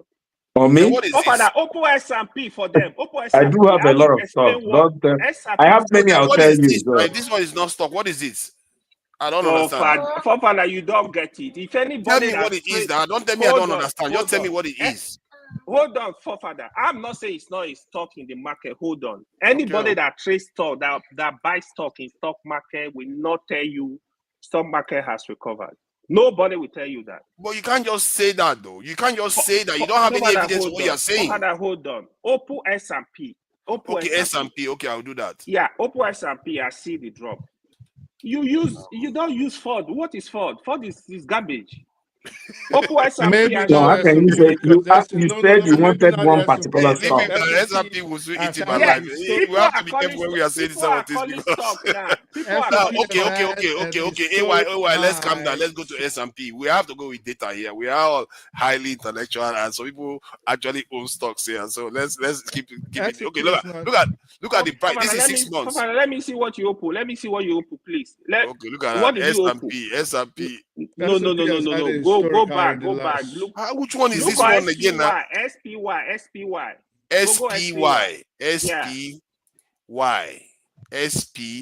Yeah. Historic high since 2004. Why? That's it. Yeah. Spy stock. Hey, this is gonna go well. Okay, spy stock. Okay. Historic high since in the last 2004. 6 months. Last month, this is higher than this point. You guys don't listen. 6 months is almost level. Okay, yeah, I think it's okay. Look at 566.7. But check where it dropped from. Can you go to around February? February, we are looking at 600, and that's the fair point to raise at that point. Move forward. So let me explain this to you. But anyway, stop there. When I told you that the trade war, because I think the trade war started sometime, when did it start? Where it really got crystal, it was around April. That's when it really got heavy. And look at the stock around that period. Maybe that's what they are referring to by the recovery. It's just this period they are referring to, not the entire thing. Forefather, hold on, please. Black Beauty is on the comment section. She is putting her information. They said QQQVO. These are ETF stock. Now go to top tech stock. Tesla, Ample, Amazon. Go to all the big stock. Go to Tesla. Everybody hates Tesla now. This is the problem. Check Nvidia. Check Nvidia. Nvidia. No. When you say check Nvidia now, you know what you're doing. You can't do that. Nvidia crashed before the trade war. Let's check top. Let's check Nvidia. Actually, I'm quite surprised by what I'm seeing. Okay, Nvidia went down over 6 months. You can't check Nvidia now. You shouldn't do that. When we check it, let's check Nvidia. Hold on, let's calm down. Check Nvidia. No, you can't check Nvidia. Go Tesla. No. I think the same pattern still repeats itself. I think the point that trade that BBC report. They have a point. They have a point. He knows what I'm saying. He can't just ask him to use Nvidia or even Tesla. Oh my, can we just calm down? See, the pattern repeats itself. If you look at it in April, there was a drop, massive drop, and this recovery is the one they are talking about. They are not talking about the last how many months that Trump had, Biden had, and Trump came and destroyed it. You are right that when Trump came into office, there was you look at this precipitous drop that you are looking at there. Then he went back up a little bit, and then he went crazy again and started doing crazy stuff and started going down. But when the tariff stuff became hot, in my mind, it's sometime around April. That's when it really got heavy. And look at the drop you saw there, and so then look at the recovery now. So the recovery now is what I'm looking at. This is 110, 114. That is what they are talking about. They're not talking about the entire thing. Forefather, if you ever trade store, trade forex, you will know a little movement. That's big money. When you see $2 movement, that is money in millions. So what's the point? What's your point? You don't say stock market has not recovered. It's still hanging in there. It has not recovered. It has, Don't you, make when that you, mistake. you have to contextualize it. You know, like the lady said last week. That I actually Contextualize what? you have to contextualize it that it has not Bro, recovered America from when Biden was in office. Come I on, heard- you can't say from Hold this on, in from hold April on. it hasn't recovered. It That has was why I recovered from kept April. saying 2004. Hold The on. S&P If you has even been listen on to an Femi, historic. Femi was trying to tell you, look, US dollar is down like 3 years down. People need to put fact out there. These numbers are down. No, it's not funny. American GDP is tagging as we speak. Even the next forecast is going down. CEO are crying. That's true. People are laying off right now. They're laying off, yeah. What are you guys talking about? Like, I So don't know what the kind about of China? jobs, What's but you- happening in China? What's happening in China? Yeah, I support your argument with China. No country is better, but here is And what I'm China going to has the, sorry, AY, China has the ability to absorb the way Americans can't. By the way, Here is one thing I'm going to put out there. Very true. Canada, they were calling Canada depending on US. Canadian dollar is like 3 years high right now. Apart from that, hold on, let me finish this. But which Canada is just not good for the elected. Canadian Let me economy. finish this. Let me finish this. I'm going to leave now. Canada just elected The liberals. Harvard-trained economists, a PhD in economics from Oxford, somebody that have led CBN in Canada, back of England, is the first non-British citizen that ended back of England. It's Mexico, they have a PhD holder in engineering. Now, America elects a criminal, a con man. Oh no, come on, yeah, that's a low ball now. You will do to them. No, let me tell you agree with your something. point. I'm not a fan of China at all. No. Let me say something, you guys. You see, it's like Canada is like Burkina Faso electing a Harvard trained. It's still going to be highest. Maybe it will move from Ali Mosho local government economy to Ikeja local government economy. I love Burkina Faso. I'm just saying that Canada is still like a state in the United States.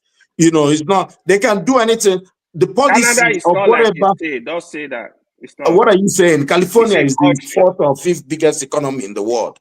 You're talking about Canada. Canada, who's talking about? Look at Canada. Where's their GDP? Where is Canada? Canada is like, it's not even up to Texas or California. What are you saying? Yes. Why are we In insulting terms Canada of now? population, Canada, No, what has I'm Canada just saying, done now? you know, I'm just trying to tell you that the governor of California has more power in this world than the prime minister of Canada. It's a fact. You know, and it's just a fact. I thought we were just trying to find out why whether Trump No. was doing the right He thing by said he's talking about, and look, we agree on most things here.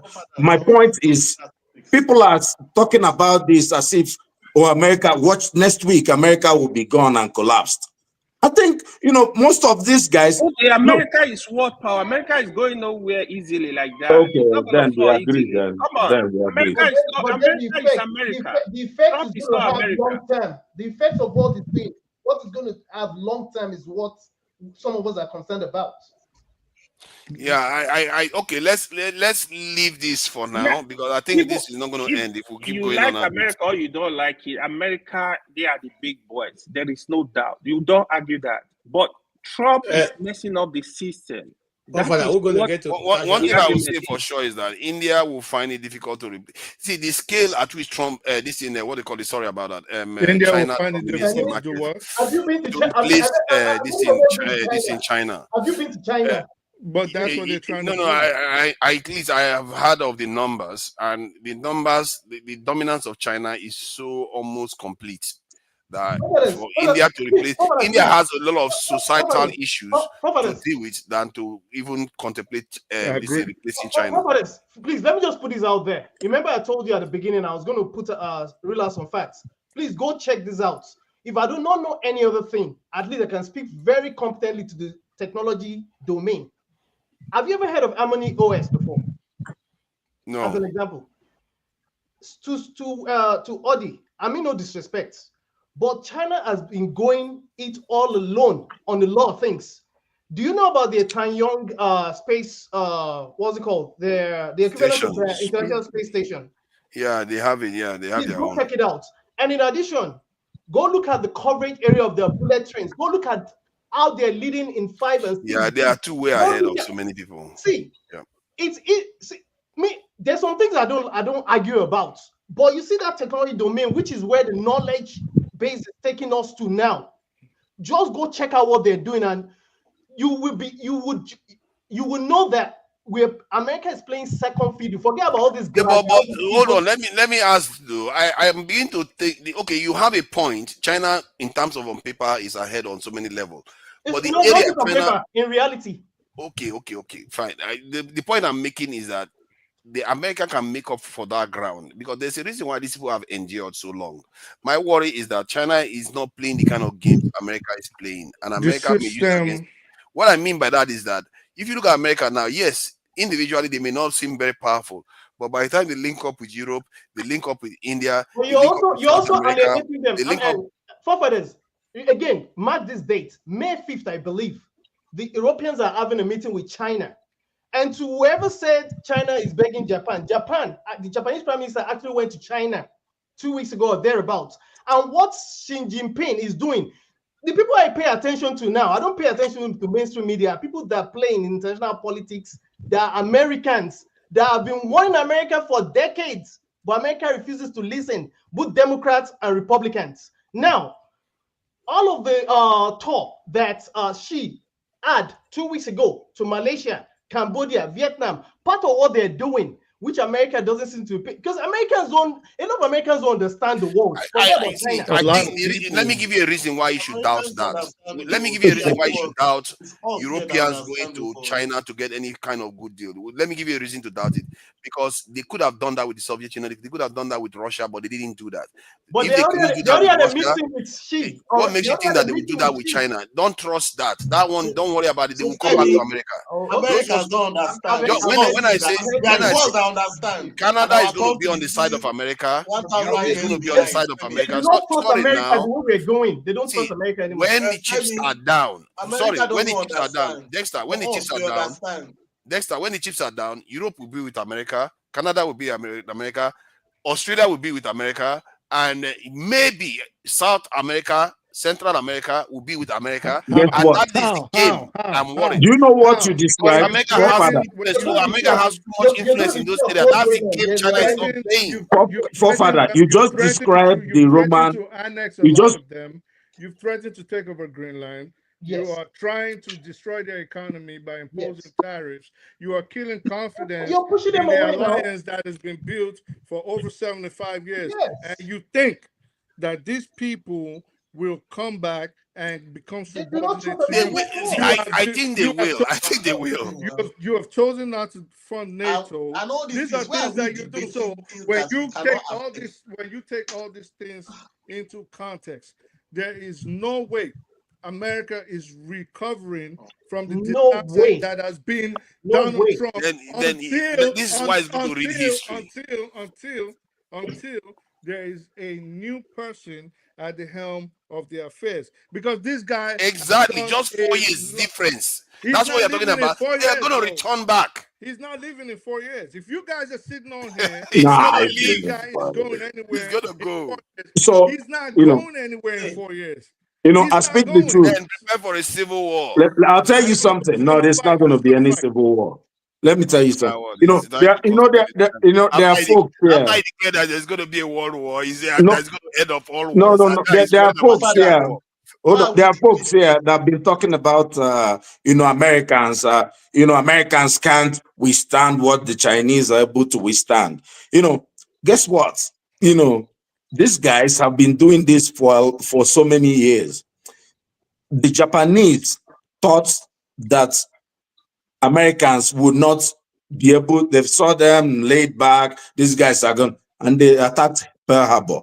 What happened? People, all the obese guys, they went to sign up. This country is a country that is built on freedom. People will fight. The people who will disorganize China will be from within China.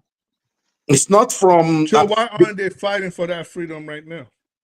Oh, no, hold on. You know what happened with Pearl Harbor? You know what? The Japanese felt, look, These guys they're too lazy. They can't, and that's the way people are seeing Americans now. America probably Trust me, by the time you touch the tail of the tiger and push America, if America feels back to the wall, everybody's going to sign up and everybody's going to fight for the freedom and for the country. And all their brothers, part of the Roman Empire that forefathers mentioned, are going to join them. You think they are going to join one Asian guy to now fight against their brother? Then maybe think again, my brother. Odi, have you ever seen anything that's constant but change? Always come back. Have you ever seen anything that's constant but change, including empires?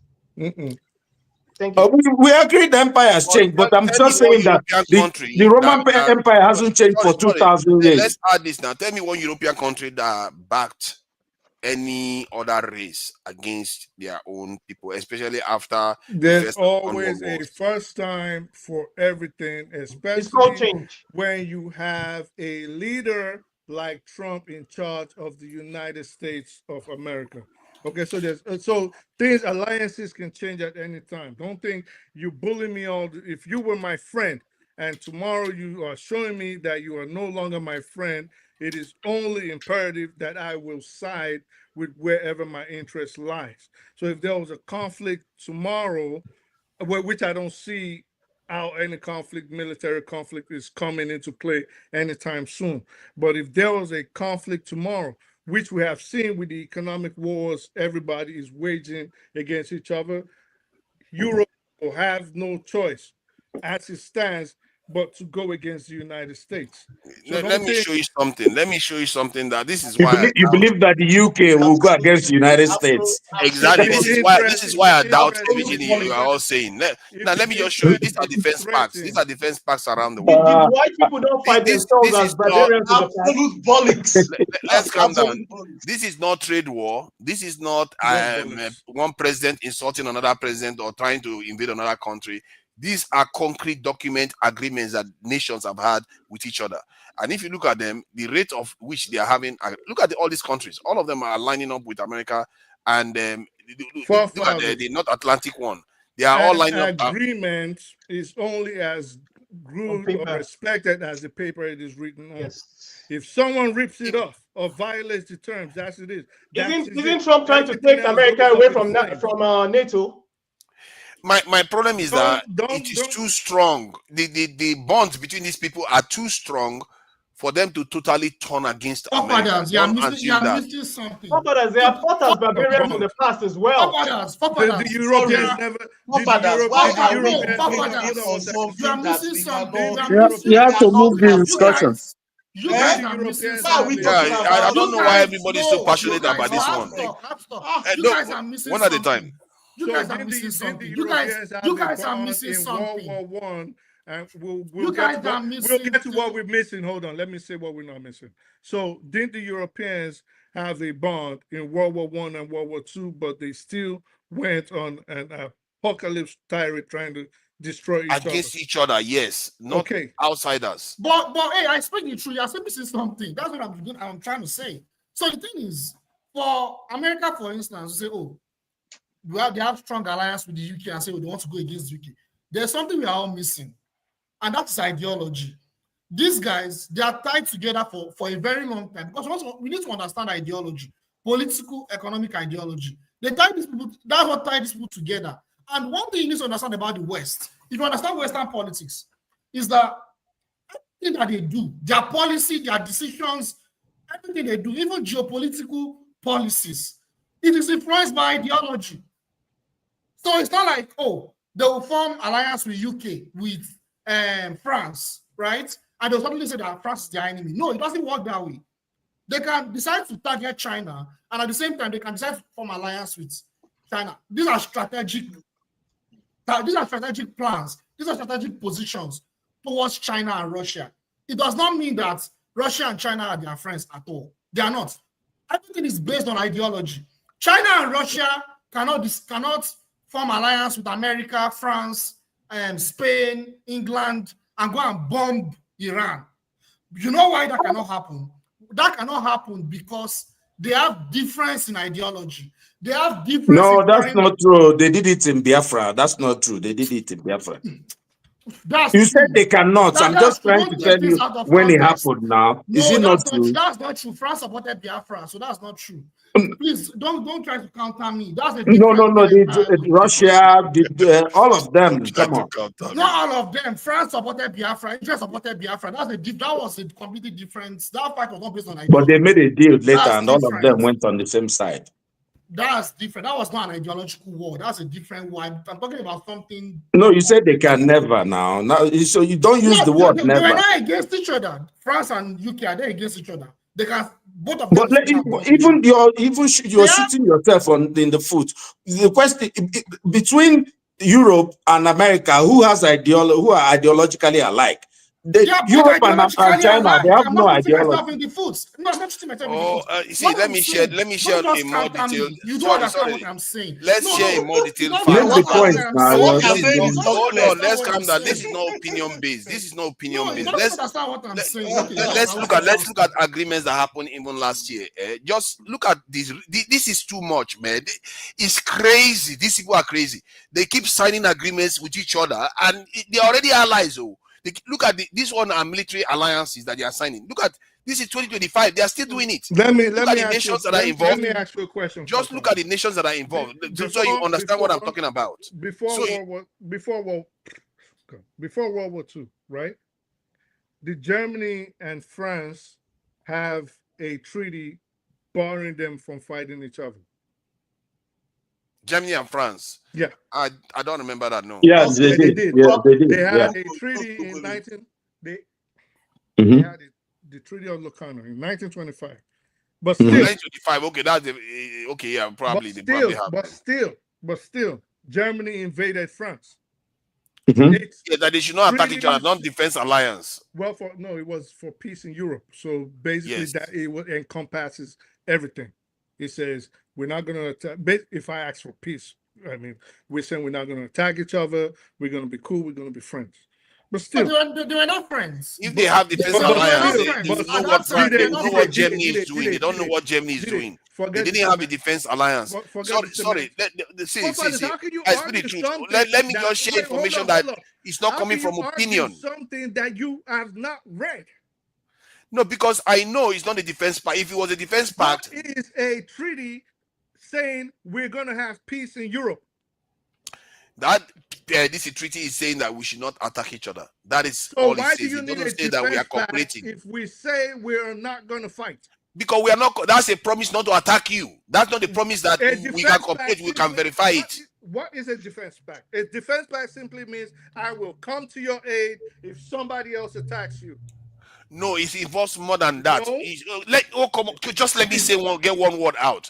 It involves more than that, because to enforce that defense pact, you need to have a common architecture in terms of the way you operate. You're using a lot of. Oh my God! Okay. Let me give you let's say the standard protocol that they use in NATO. You can't have a defense pact if you don't use the same protocol, because if they want to communicate with you, they can't communicate with you. They have different ways of interacting. What you're just doing is word salad, okay? A defense pact. Oh my God, this guy. Okay, let's leave that. Let's leave that. To clear this thing, I'm saying this. What is the point of having a defense pact if you cannot communicate information when you have to fight for each other? And it makes sense to me. It makes sense to me. I'm saying this. Hold on, Jide. Let's just deal with it first. Jide, let me deal with I speak the truth first. See everything you're showing us. Okay, the bottom line is what we're arguing is, can allies turn against each other? That is the bottom line of what we're saying. Right or wrong? Allies generally. Can allies turn. Hold on. Allies can turn against each other, of course. No, I didn't ask we've seen that all through history. Oh my God! I'm not asking the question. I'm saying that is the basis of what we're trying to figure out now. That is what we're arguing. Can allies in situations turn against each other? Right or wrong? Yes, they can. Okay, allies can turn against each other. I'm not asking a question, Jide. Please. I'm talking to forefathers. I'm not asking you if they can. We know for all intents and purposes they can.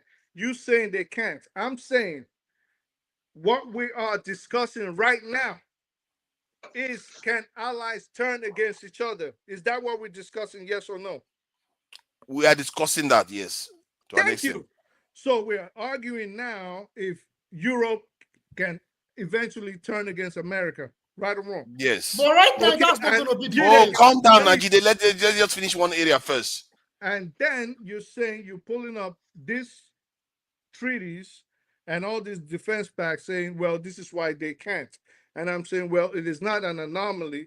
They can because it happened prior to World War II, which actually, outside of what kicked off with Germany and Poland, was the German invasion of Paris. Right or wrong? That's what we're discussing Yes. now. You see. Okay, so I'm saying Can you let there me was add a to it? treaty. Hold on, let me land with this because we had to figure out what we're talking about instead of us just howling.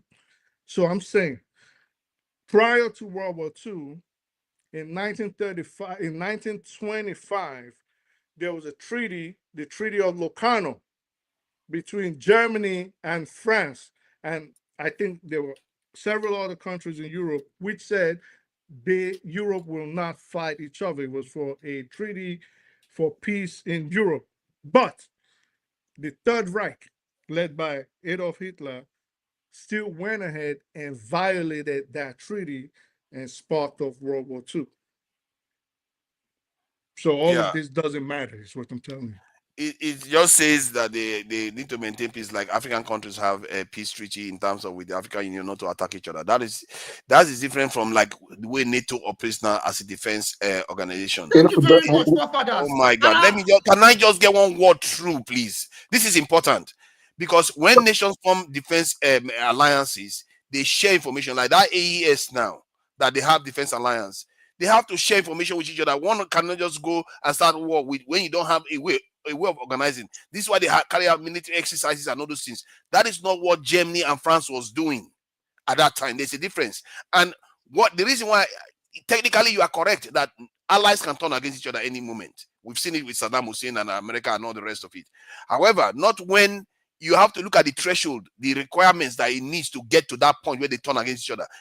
The way Europeans are behaving, the chances of them doing that is so high. It's so hard. Let me ask you a question. They tie each other up in so many defense packs. You don't even know how deep which one is more important? A defense pact. There's 4 countries. Say there's 4 countries. Okay. Which one is more important? A defense pact between 2 of those countries or a peace treaty amongst all 4? Repeat that again. Good. Which is more important? There's 4 countries on the table, okay? Which is more important? A defense pact between 2 of those countries or a peace treaty amongst all 4 of those countries? Which one is more important? It depends on the context. That's a no answer question. A peace treaty is more important. No matter how you want to skirt around it, we're not going to fight against each other. It depends on the context. They could start a war the next day. All 4 of us are not going to fight against each other versus these 2 say if anybody attacks, we're going to attack that person. It depends on the size of the 2 and the nature of the 2. Those 2 can maintain more peace than the 4 signing peace agreement. The context matters. You can't just make that kind of blanket statement. The Locarno Treaty was not a peace I understand treaty. this. Like, I understand this. The Treaty of Locarno was I not can stated explain as this a if peace you give me treaty. the time. I totally understand all this strategic. You see, James, Jide will give you a chance to break all these things down.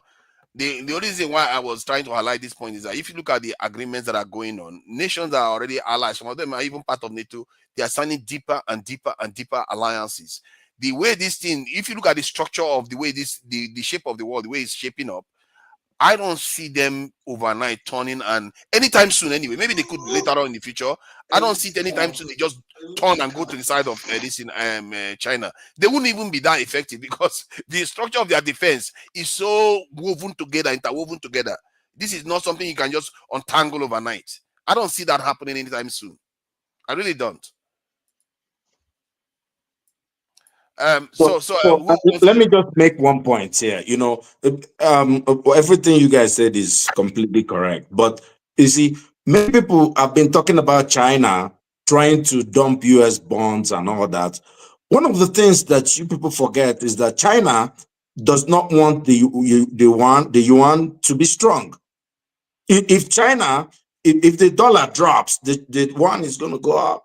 You know, they don't want that, and they can't sell anything. China is not a consuming country; it's a producing country. This Azonto about China is, I think, is, and meanwhile, anybody that sides with China is going to make China number one. You think Germany wants to make China the superpower? Then think again. It's like thinking that, oh, if you elect Trump, you're punishing the Democrats, and then Gaza will be free. If you thought that way, then continue thinking this way. You know, Trump is there, he's doing his thing. You know, we know how these things, alliances are alliances. People are going to stay with each other. It's like trying to break off Egypt from Saudi Arabia. It's going to be very difficult to do that. You know, Iran has been opposed to the other Islamic world based on what? Based on religion. These guys are Christians, you know, in that quote. They are tied by that bond of Christianity. Did you see when Pope died, that little man from Argentina, when he died, everybody went there. You know, you think they are brothers, it's the same gig. But it's so difficult to tell these people, you know.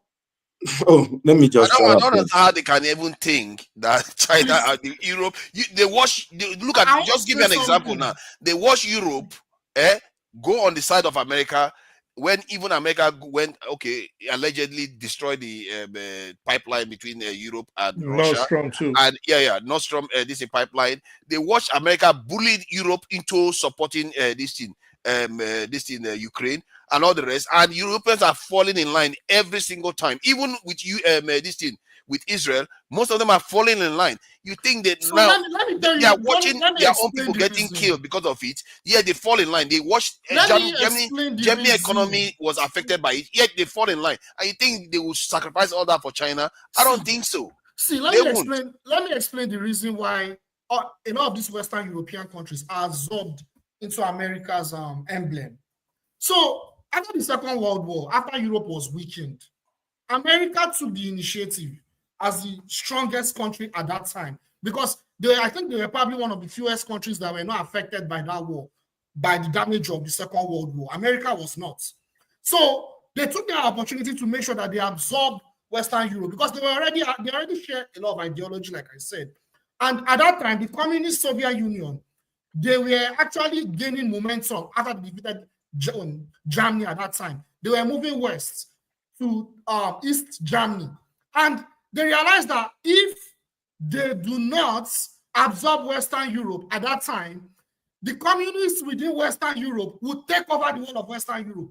And what does that mean? That means that Western Europe will now be the enemy of America. You understand what I mean?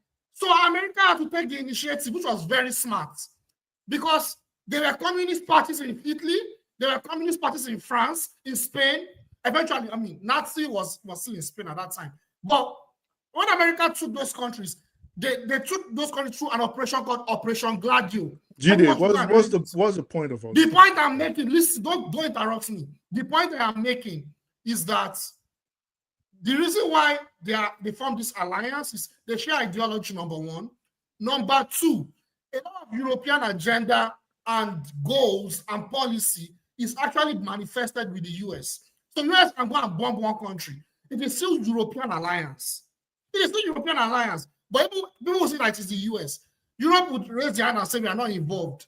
But actually, it is the US that is now perpetuating the aggression of Western Europe. But they still share the same ideology. That's why a lot of us don't understand. That's why it's that when it comes to anything that has to do with military intervention, either Europe completely absorb itself or they actually cooperate with the US. They don't go against the US. Go and check it. Is it the war in Vietnam?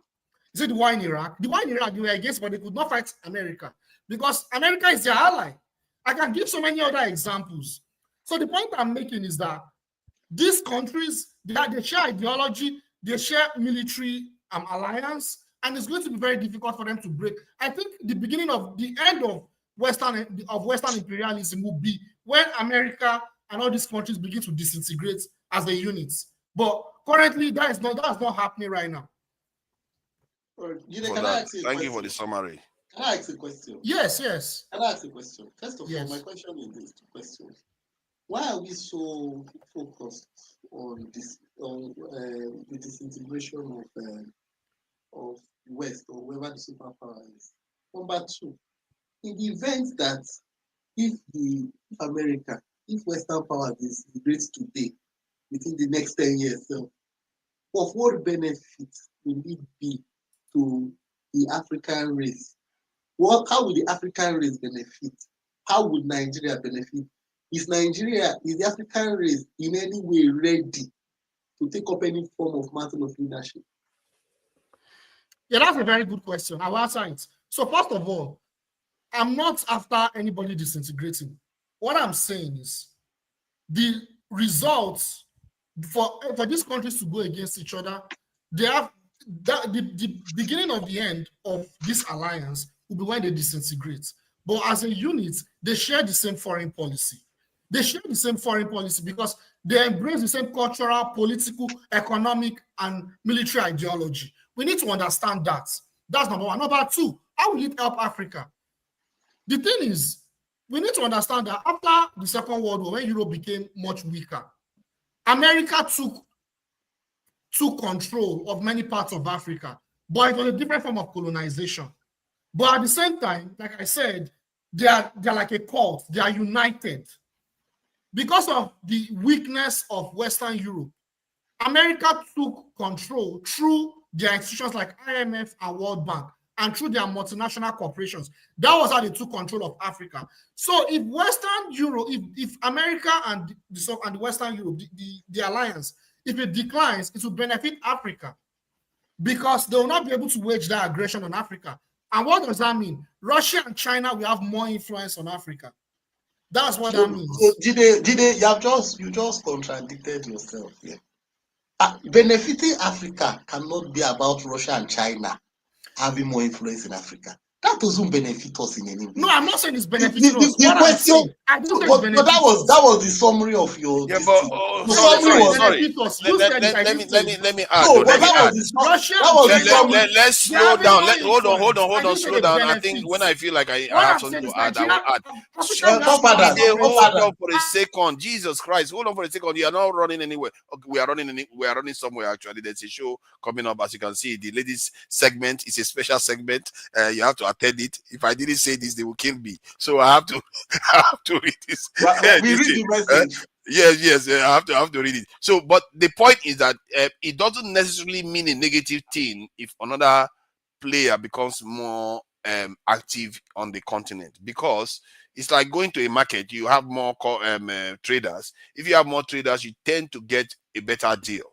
So it could be negative. I'm not saying it may not be negative, but it doesn't necessarily correlate that just because Russians have more influence, it's going to be negative. No outside party will ever benefit Africa. Forefathers.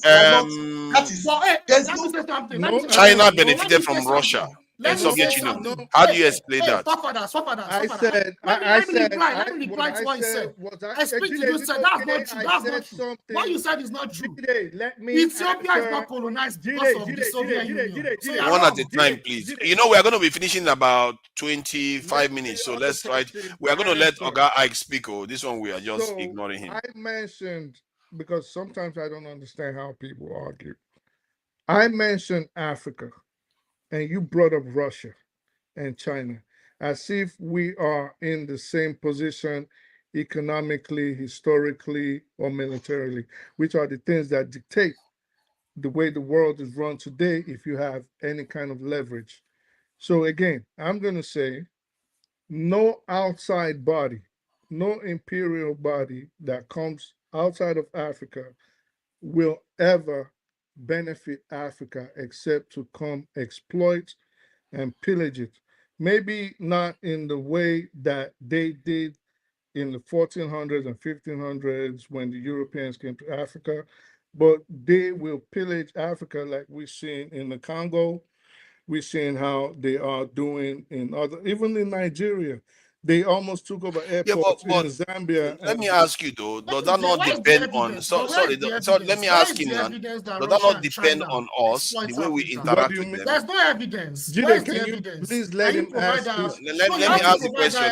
Let me ask the question that if they really, like you said, they are definitely, that's their outlook. If they have the opportunity, they would exploit us. And they are doing it right now. Let's face it. Which is what they're doing. They are doing it right now. However, is that not depending on us? If we decide that, okay, we are going to make it so that we get something out of it all, then they will have to recalibrate. If they truly want influence in Africa, the price will increase. You see what I mean? Right. So it doesn't necessarily follow that if they show up, then everything just goes bad for us. But that's not what I'm saying. I'm just saying based on what y'all was saying. Jide, please, how much parrot eggs do you eat before you come on the show? Hold on. Jide is energizer. It's charged up. We should be having a segment where you can probably talk more. Don't worry, you get probably segments where you talk more about these things, because I actually like the fact that he is going into geopolitics more than most people do. So I would like to listen to that. All I'm just saying is very simple. No outside body, and we've heard all these say this time after time after time. Africa has to start looking inwards. Nobody, they don't have our interest at heart. So nobody's coming to save us, because that's what you guys are basically saying. Nobody's coming to save us, and we don't have the leverage. We don't have the power. We don't have anything to bring to the table except raw resources. A diamond, a raw diamond in the hands of a caveman ain't nothing but a rock. If you don't know how to refine it, that's all it is. There's no value to it. And this is what Africa does not have. So let me just end it there. Like China, Russia, the United States, Europe, wherever, aliens from Mars, if they come to Africa, they just come to exploit. And that's just the fact of it. Before you respond, I agree with you. I agree with you. But what I'm emphasizing on is, I'm talking about the geopolitical balance. If because Russia and China already have an influence. So imagine if Europe and America, Western Europe and America, they are weak. They are fighting each other. Maybe there's crisis in the US and Western Europe. They have to focus on the internal crisis. And Russia and China is getting stronger. They will have more influence. I'm not saying we'll benefit. There are two different things. You understand? Of course, I've always been a proponent of our sovereignty away from all these foreign powers. Yeah, no that's doubt for about sure. that. So that means you didn't answer the question I asked you. The question I asked you is that what is the benefit? The way, first of all, we keep on making hypotheses of maybe the West will fight each other, maybe this one will fight each other, and this place will break down, and this one will break down. My question is this: while you are making that hypothesis, what is the outcome for Africa? The outcome is that it will give us an opportunity for us to have our sovereignty. If we have the will, Jide, he doesn't give us, he gives us zero opportunity. Do you know why? Because you're not even making hypotheses for Africa. You have not spent time to make hypotheses. That was why I said if they will, it's a political will. But I think Dexter, Jide is making a point that it depends on us in the end. We can Jide's hypothesis is based on the West fighting each other. That's hypothesis. You asked me. Oh my God. No. You asked me. No, you asked me. And I answered you. I didn't say that. I didn't say they fight each other. Wait, Jide, I didn't say that. You asked me. Okay, let him finish. Right. Let him finish. Jide, let Dexter speak now. Jide, the question I asked you is based on your contribution. Your contribution is based on maybe the West fight each other. That is all we have been debating. And that is my question. If we are spending time making hypotheses on the man outside, he's fighting each other. These people will fight China, Russia, America will fight US, or this one will fight. We are not making hypotheses on how Africa will come to the table. Like I speak the truth was saying. We are not making hypotheses on how Africa will be able to refine, instead of selling raw products, we'll be able to refine products and sell finished products. There's no hope. If We you have can't a make big it high, problem put. on our hand, though. If you cannot make high, Let put me I just agree highlight SSC with this. you, Let's see what we I can do. agree, We but I have a never big said problem on Europe our and hand. America Let's should fight each other or hold fight on, each please.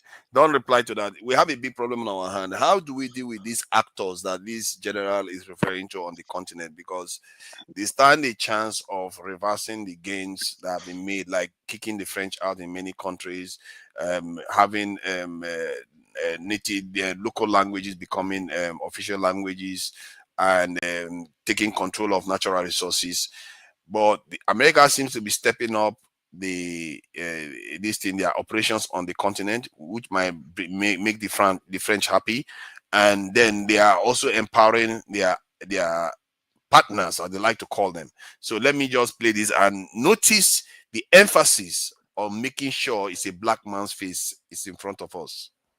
AFRICOM's campaign revolves around central themes of ensuring strategic access, countering threats to the homeland and U.S. interests, preparing for and responding to crisis, and lastly, bolstering our allies and partners. This campaign places our African partners at the center, achieving. Notice that emphasis, center. You have to put a black man's face at the center. And he will repeat it again. Positive change by executing African-led and U.S.-enabled operations. That's it again. Focused on our shared objectives. In Africa, modest investments and resources go a long way towards achieving our national security interests. Africa faces many challenges, but also offers even more opportunities. With our African partners at the forefront. Again, that emphasis. And he also said something about very modest resources go a long way in Africa. They don't need to bribe us enough. When they just bribe us a little bit, we will sell everything. That's basically what he's saying there. Man, it's really sad. This thing, they wrote it in their documents. What he's saying here is already written in their documents years ago on their Africom website. So what he's saying physically now is part of the document. Maybe he's even reading it for all we know, because if you look at it, he's reading something. And I remember presenting this document on this show here. Maybe that's the document he's actually reading. Yeah, no, so you're not wrong, forefathers. I'm very happy you. Towards achieving lasting stability, security, and prosperity on this crucial continent. So that Look, is. can I just make a quick comment on that? On this video. So this guy has, for the first time, united all Africans. This guy, and we gotta thank God for the internet. That's why we have a little voice. None of us are going to be put up on CNN or Fox News or even our own local stations, because they're all propaganda stations. But for us, we now have a voice. People have been doing protest for the first time. When what's his name, the other guy in Burkina Faso was murdered by the West, Sankara, nobody could do anything. We all mourned secretly. I remember I was a kid. We all mourned Sankara. I didn't even know too much about him, but I knew they killed a good man. But now you have 20-year-olds on the streets protesting in all over the whole world, saying, don't touch this guy. You think people are not listening? You think people are not listening to what we are saying? It's good. We did some mental exercise. I think it was Jide. Someone was asking Jide, why are we doing all this? Yes, we're all doing this because Africa has to come together. When we talked about, when I talk about Pan-Africanism, and people will get upset and say, look, yes, we have to get our shit together. I spoke with a friend today, and he was telling me about West Africa, how West Africa is doing. I said, no. West Africa is Nigeria. Nigeria has half the population of West Africa. Most people in Africa live in West Africa. So Nigeria is a very strategic country. So look, people are hearing what we are saying, and we should continue to speak up against folks like that guy. I'm not going to call him more names. He already called himself out. Essentially, they want to kill this guy. They want to buy this guy.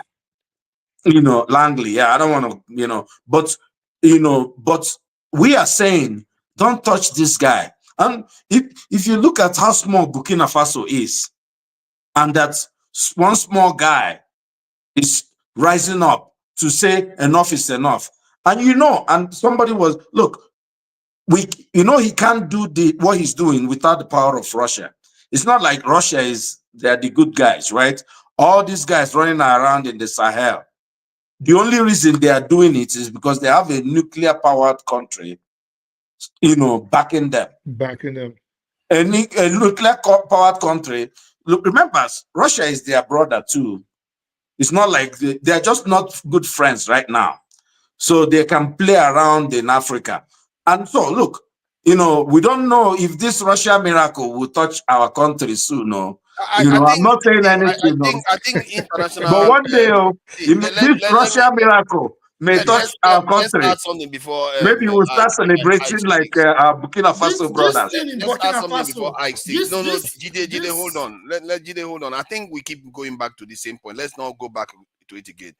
Geopolitics is a very, very straightforward thing, just like relationship you have with individuals. Sometimes it goes sour. If you look at the relationship with Soviet Union and China, it went sour after Russia gave China the technology for nuclear weapons and ballistic missiles. Then Soviet Union wanted to go and make nice with America. China was like, "Up yours! I'm not doing that. I'm going to carry on with my own this thing. Go and make your hippie party with America." That's how it works. If Traore feels like Russia is not doing the right thing, he goes his own way. It's not by force.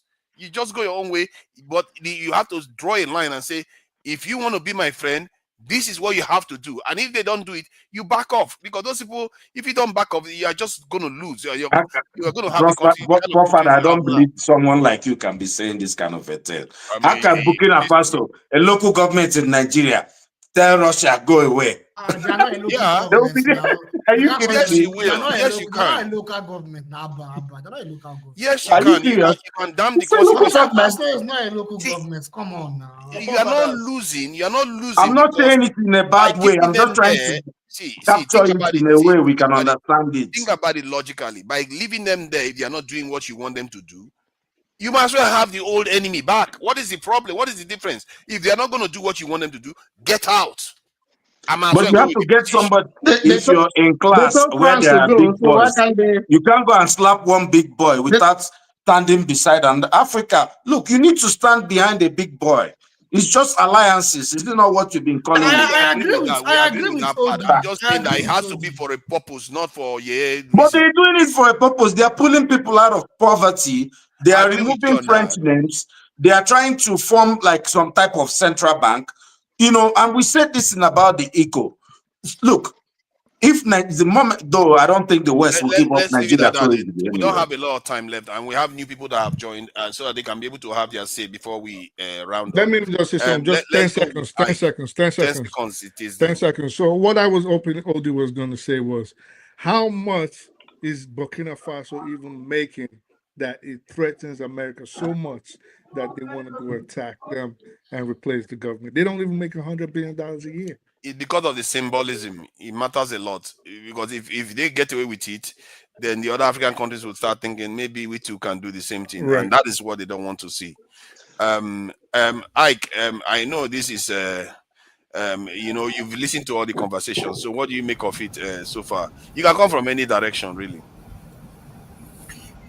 I really wasn't listening to what you people are saying, because you people spend about 3-4 hours talking about other countries, talking about America, talking about Russia, talking about Europe.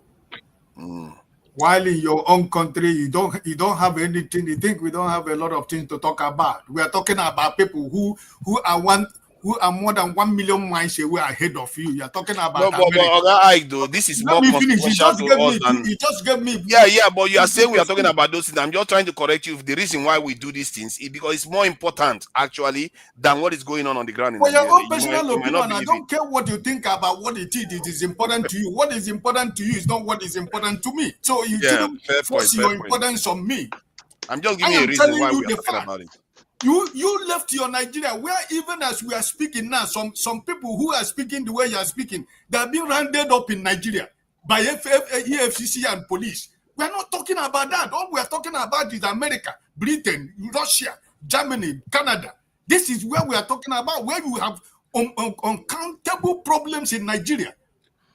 I'm not saying that you don't discuss the geopolitical story, but it shouldn't be 5 hours talking about people who don't even know that you exist. They don't know that you exist. Dexter, stop they know you encouraging exist it. when they come to take what you have. I agree with them. They take what you want and they give you what you want. So what is the big deal about all these stories? Does Trump know that Nigeria exists? He doesn't care. What happens to you? He doesn't care. Does he care about you? No. He cares about what he's going to get. Bam. And if you get that thing, you can go to hell. We have a country that is not working. We have a system that is not working. But it's not working because of, as a result of the conversations we are having. Telling me It does. It's indirectly, but it plays a role. Jide, please don't gaslight. Please don't gaslight. Bibire, thank you for joining us. You know, you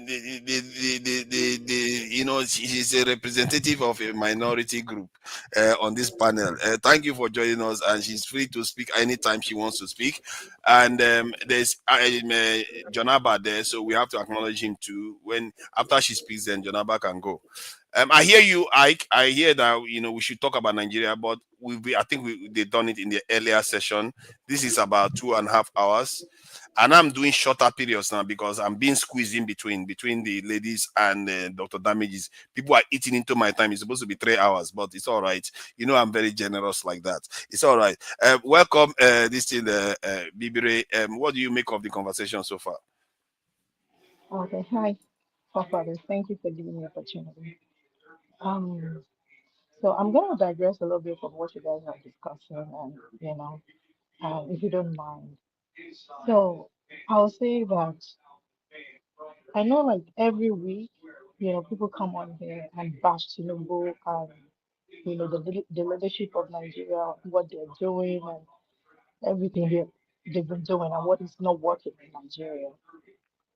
And I have this general opinion that I came up with, that Nigerians are the result of their leaders. They are what is wrong with Nigeria. Because you look at it this way, the cognitive dissonance of Nigerians is diabolical. In the situation, can you hear me? Because I'm kind of having my network trouble. And I hear loud and clear. In a situation, you listen to them speak and condemn this and condemn that because it directly affects them. People do not care, especially Nigerians.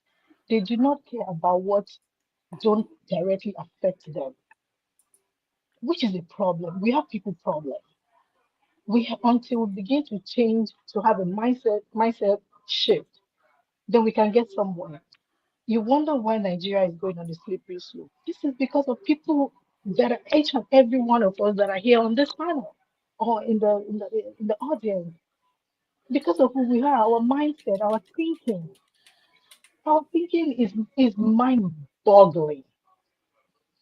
People talk about earlier on. I listened to the previous section when they said the previous session when they talked about like somebody being held or by the government and not giving fair justice and all of that. But I also listened in a couple of weeks ago when somebody had mentioned about the situation here in America, like someone was an immigrant was sent to a gulag in El Salvador and was not given a due process. And somebody mentioned that, oh yeah, it should stay there regardless of what it is, because it came to another man's country. And another person jumped in to correct the person and said, oh, as long as you're on American soil, you're entitled to due process. And the person gave a very dismissive statement. So that speaks to your person and your value. That means you don't value injustice. You don't value justice. You actually stand for injustice, except when when the oppression is done to you or to the people that are around you. So that's why I don't take Nigerians seriously. And we'll continue to The country will continue to deteriorate if we don't have a mindset shift and think differently. Our thinking is really very bad. We are wrong and loud, and it's not just going anywhere. In a case where Supreme Court has given a ruling of 9-0 in favor of the person, but you don't care, you dismiss that. But in the same sentence, you want justice to be given to somebody else. It's not fair. They don't. The government is corrupt, but we have the result of it because everyone on this panel, I will not say everyone. Let me say a lot of people on this panel, when they're given opportunity to take leadership position, they will do the same thing that these leaders are doing.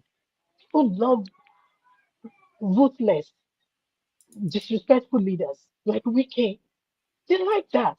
It's because Wike is affecting them. If they're in position of Wike, they will do the same thing. Because from what I hear, because the recent events have made me realize that Nigerians are actually cruel. Cruelty is the point.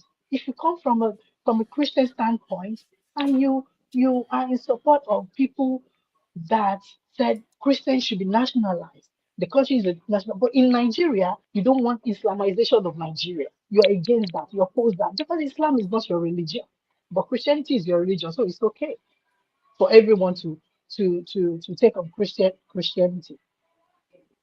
So where is it? Why can't our value just be your core value be your core value? What you stand for, be what you stand for. Not like you're dilly dally here and there, you're just all over the place.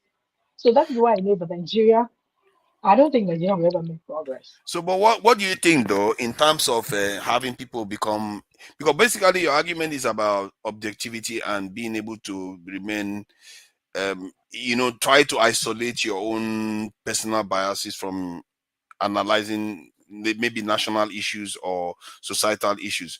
It's like doctors in medical profession. If you are about to operate on a family member, they will excuse you from that. You have to recuse yourself from it. You see what I mean? Because they understand that because it's a family person, your opinion, your judgment may be impaired.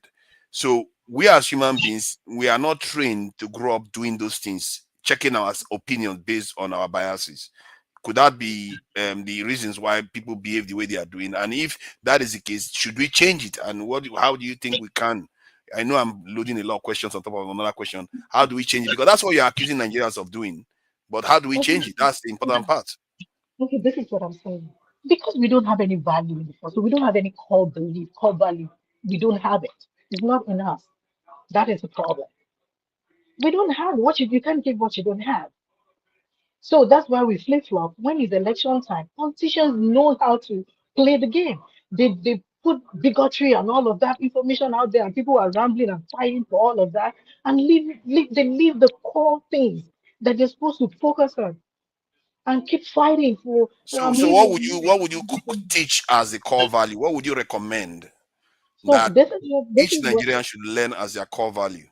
This is what I said. You have to know what you stand for. Stand for something. This is you. This is what I believe in. I believe that no one should be oppressed. And I do not stand for oppression in any way, regardless of who is being done to. Why can't that be a basic? It's just a basic thing.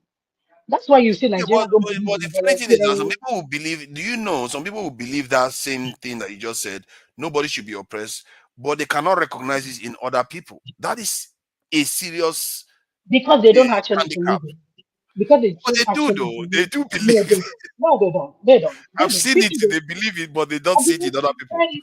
heard it on here, from people. The same people that said that bash Tinubu all the time and condemn him for corruption and disregard of the rule of law and say this and is appointing his cronies, his friends, just Yoruba people. But in the similar situation, I want to hear your view. In the similar situation, that's when I know you stand for this. I'm having white network issues, so No, pardon you me. are clear. You are clear on this side. Yeah. You're very So I'm clear. saying that if you stand for something, then it will just flow. It will just be across board. Injustice, you see injustice, you will know it. Everyone knows when something is not being fair. But you sit here, you complain and say that, oh, the Tinubu as the Nigerian government is just filled with Yoruba people and this and this. And in similar situation, you're okay with it. See, I am struggling to No, no, agree no, with no, you because hold on, I've hold seen on, Kene hold on, come hold here. on. No, I'm not talking about anybody. No. I'm No, just giving. I'm the one talking about Kenny because I see Kenny here. He's a very, very interesting fella. I'm not. So, I'm not. First of all, let me just finish. I'm not so really interested in. I know. Okay, let's not go into individuals. The point I'm trying to I'm make not. is that I really do see some people believe what they are saying. I don't know, except you are saying those people are actually lying, but I just get the feeling that they really believe what they are saying. That I they, said, did you listen to me when I said in Nigeria, Nigerians do not want Islamization of Nigeria. People oppose it. They don't want it. They said, oh, do your practice your religion, let it stay in the north, let it be this, let it be that. People should not bring. But in America, they are asking for Christian nationals. What happens to other religion, other faith? Why do you have to condemn people that do not believe in the same thing as you, that do not look like you or speak like you, or they do not even share the same sexual orientation as you? How is that a problem? Because it's the um same thing. So when you stop others, so go I ahead, get go it ahead, go very, ahead. very I just well, wanted but to it's make it to and fro. I'm So just, like I said, I'm just trying to, it's just my own, discovery in the last, couple of months that I've listened to a lot of Nigerians on issues that, that concern Nigeria and concern, the world at large. And I just feel like there's a shift, there's imbalance. That's why I don't see them, I don't take them seriously when it comes to Nigerian issue. So that's why I say Nigeria is not going anywhere. It's going on the slippery slope and it's not never gonna work because of the thinking until people start, having a mindset change. They start shifting their mindset and standing for something and believing something. So because you don't want your religion in somewhere because they're not. This religion is not yours. Is bad. But when it comes to your religion, you support that. You want that. Why don't you know? Why don't be your core value be Basically, let Nigerians are everyone hypocrites. Like, yeah, but it's a hypocrisy. fair. But don't you think that some people feel like if something is threatening their lifestyle, especially when it results in frictions where lives are lost, you can understand why they feel a little bit uncomfortable if that lifestyle is because they have to learn new Sorry, what language, is they have to wrong with learn the new lifestyle ways. of Islamization in Nigeria? How is that? How is that?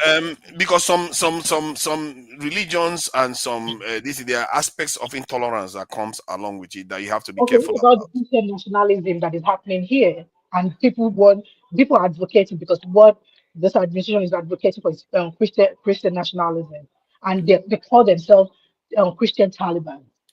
You see, that's And you that's are the thing. What Both lying. do of them are but wrong. And Both you what of do them are wrong. and but, you are lying. And you are lying with someone that say people that say they call themselves Christian and they say empathy is a sin.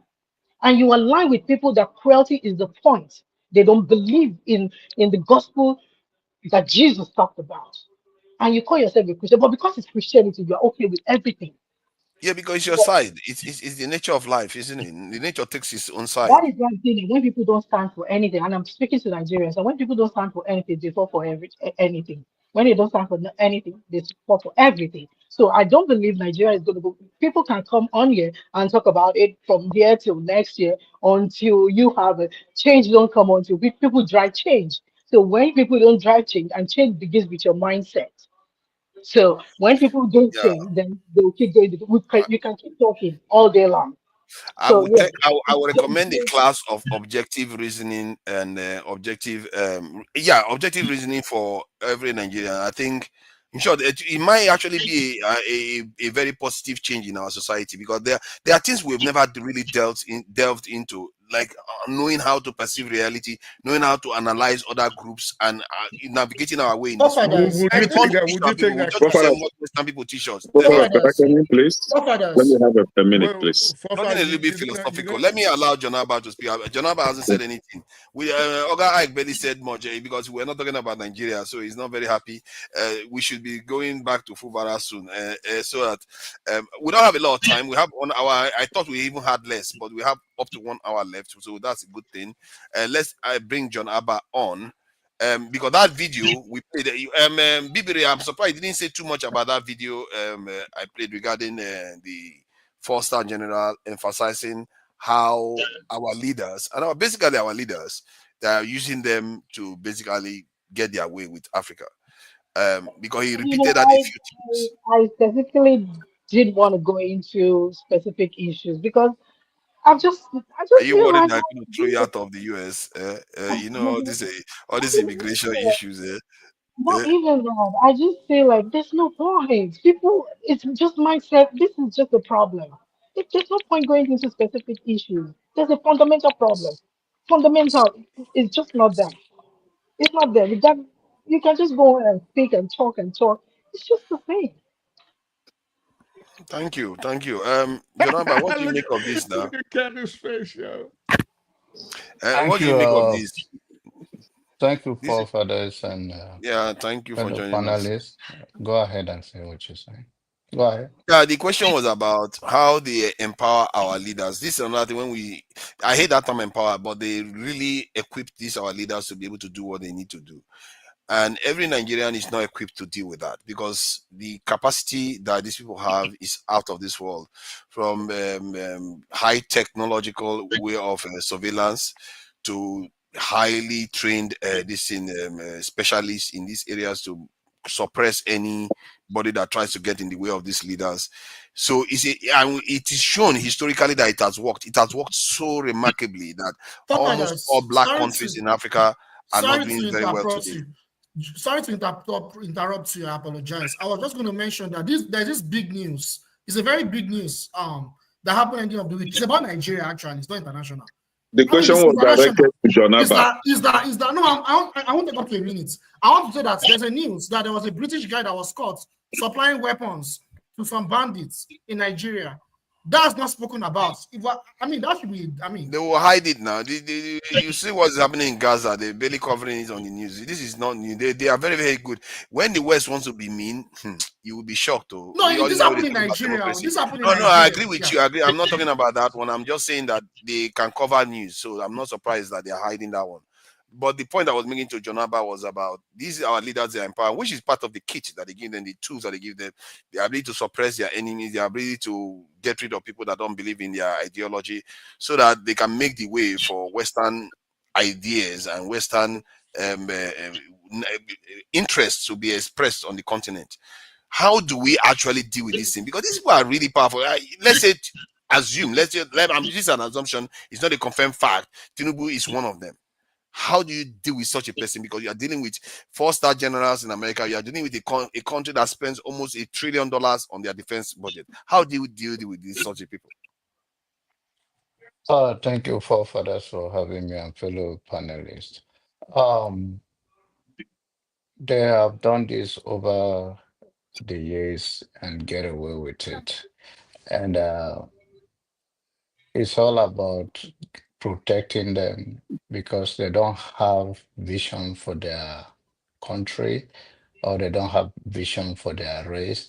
They don't have a clear vision for what life is all about. And it's a sad thing that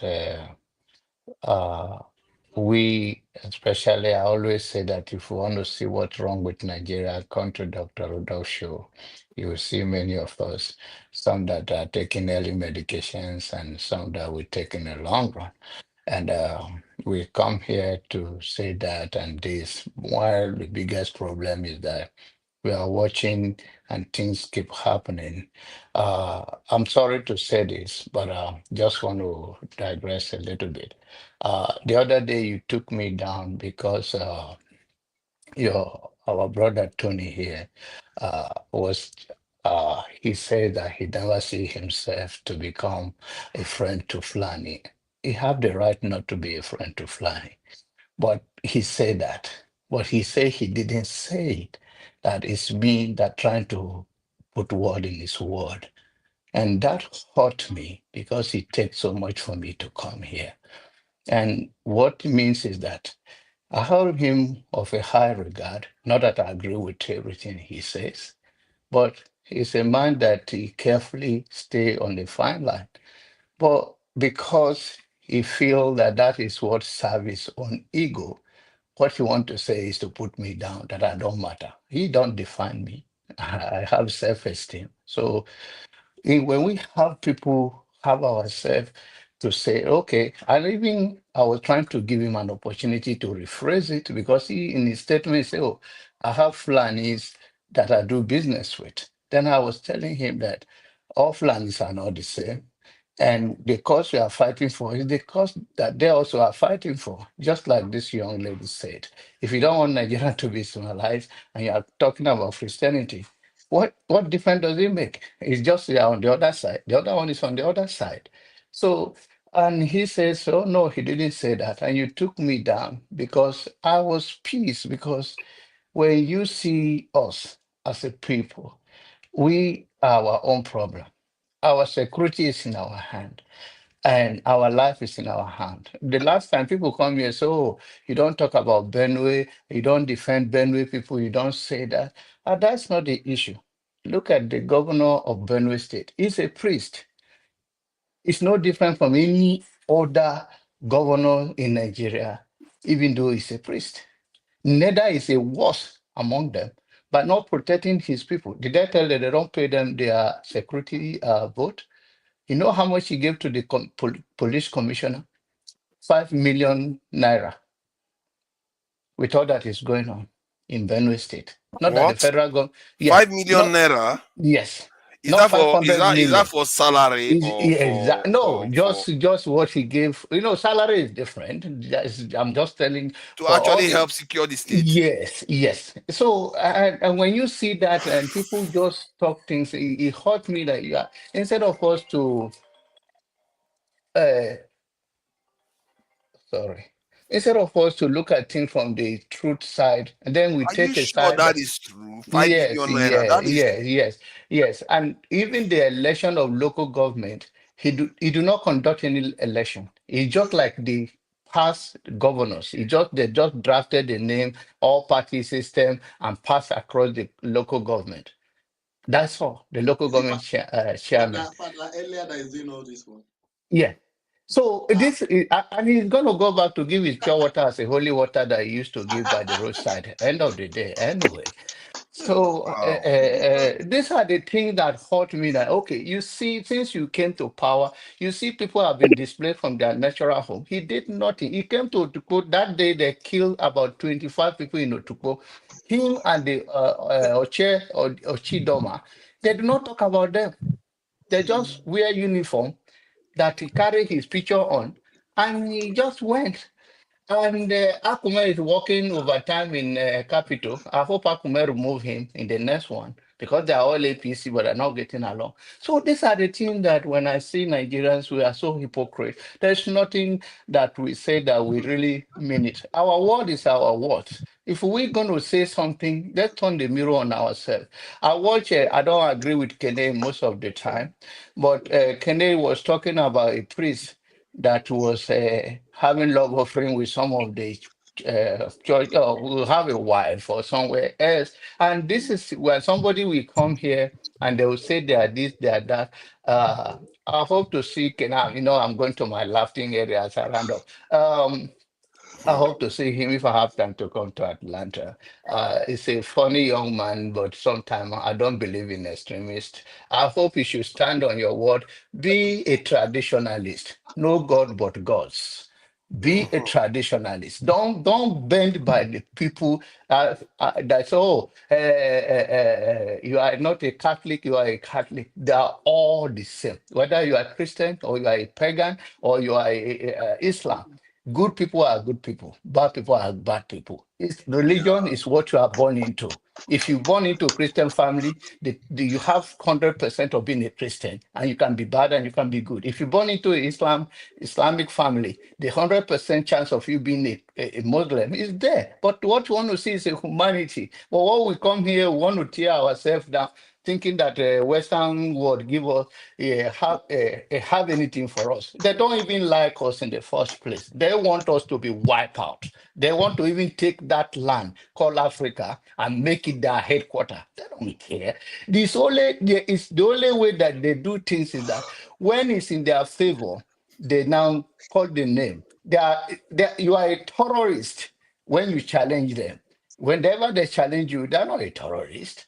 So that is what power does. And I hope we love ourselves more and talk about our issue more and let us rise to the occasion. China, America, like it or not, I love America. I'm here.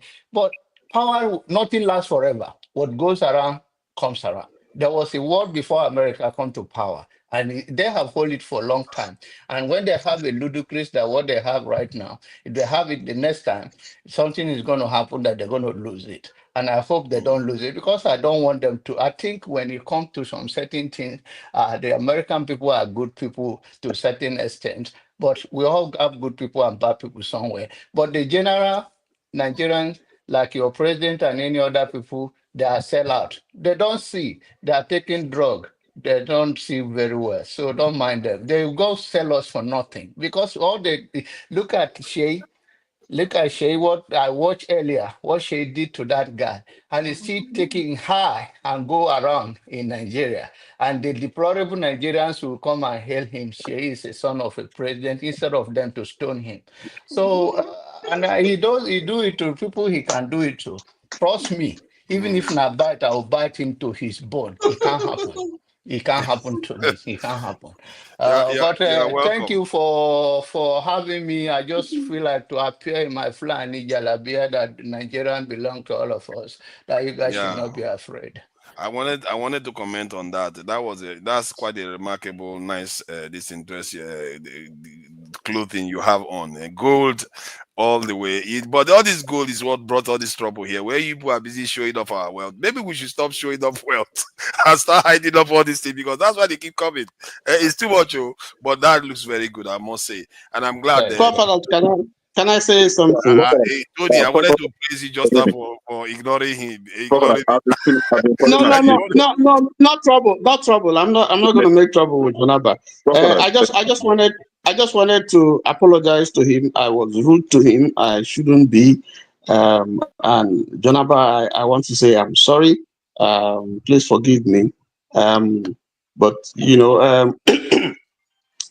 I checked the video again and I found out that yes, I did say that, and so but I'm not retracting it because I know why. You don't have to. You don't have to. And you have the right to Yes, do that. I know why. I know why. I know why I said it. But that's not saying I'm not demeaning a whole race. That's not saying that you don't have people in full base who are good. But I just said I know the reason why I say I can't be friends to them. But you don't have to be friends to You have people the you do right to do business. that. You don't. Yes. You have the right. But my whole point is that you cannot tell me you didn't say that, and I'm trying to say that No, you I'm say that. correcting that now. No, thank you. No I problem. corrected And that now. I accept did your say it, and then apology, I'm even if you don't apologizing apologize. Yes, from even the if you bottom don't of my heart. apologize, I see like you are a guy that walk on the fine line. You believe in law and order, and I don't have a problem with you. I just want to make sure that we understand ourselves, and I have respect for you, especially on Sunday when you wear that tie. You look nice. Look at that. Look at that. Look at that. Thank you. This is I what appreciate you integrity for is. forgiving me. Thank you so much. You see how civilized men act. You see, this is what they call integrity. If somebody sees they've done something wrong and they got something wrong, they will highlight it. They will not And pretend look as at if how they they will did not it in look at very that. few. Look at that. Yeah, this is Look at not how what they did this it in God very does. I few speak the truth words. will double down. I So, speak the truth double down on this wrongdoing. Look at two let me civilized come in men. here. And I think this platform, when you are Yeah, but gentle, the video we are responding to, seriously, I really need us to respond to that video so yeah, we don't go into another I'm going to touch everything. I'll be everywhere right now. Jonaba, thank you, my big brother. You see, whenever you come to Georgia, please let me know. I will be very, very happy to, have you as a guest. And whenever I'm coming to Texas, of course, even though I don't have your number, I will ask Dr. Damages for your number because I would like to come and eat. What is your people's name? No, I'm used to Tuon Shinkafa, but his people, there's this delicacy from his people. I've forgotten that food. Yeah, but I will come and have some taste of it. But this is it. There's something you said. Good people are good people, while bad people are bad people. I like that. And but I don't know why somebody on the comment section said that forefather is married to a white woman that doesn't wear wig. I don't know why AY should be doing that, but not to him. But this is it.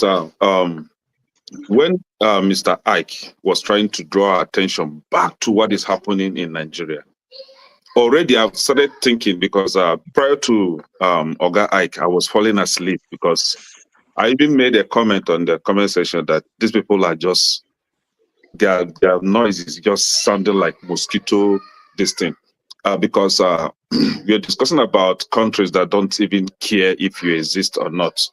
Countries that all they want is to make sure that they put you down perpetually, and you are here talking about them. I was even thinking, okay, should I just come and remind us that while other countries, African countries, are busy giving their support to Burkina Faso, your confused president is busy jumping around from France to wherever. He doesn't even know what is going on in Africa.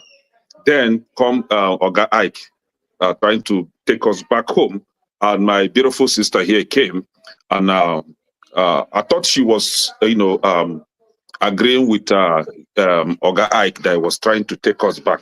And before you know it, she made a U-turn again and start coming to US. I was like, what is going on here?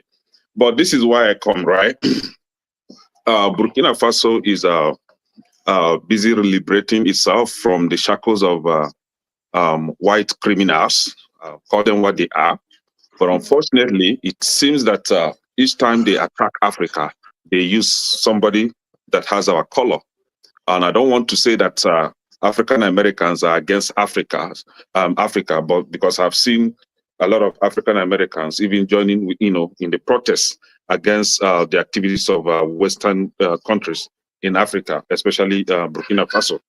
So, but why is it that when they wanted to take out what they call him, the recent one, which was the Libya Gaddafi, a black president was used, and now they are trying to go after Ibrahim, and they're trying to use another black guy.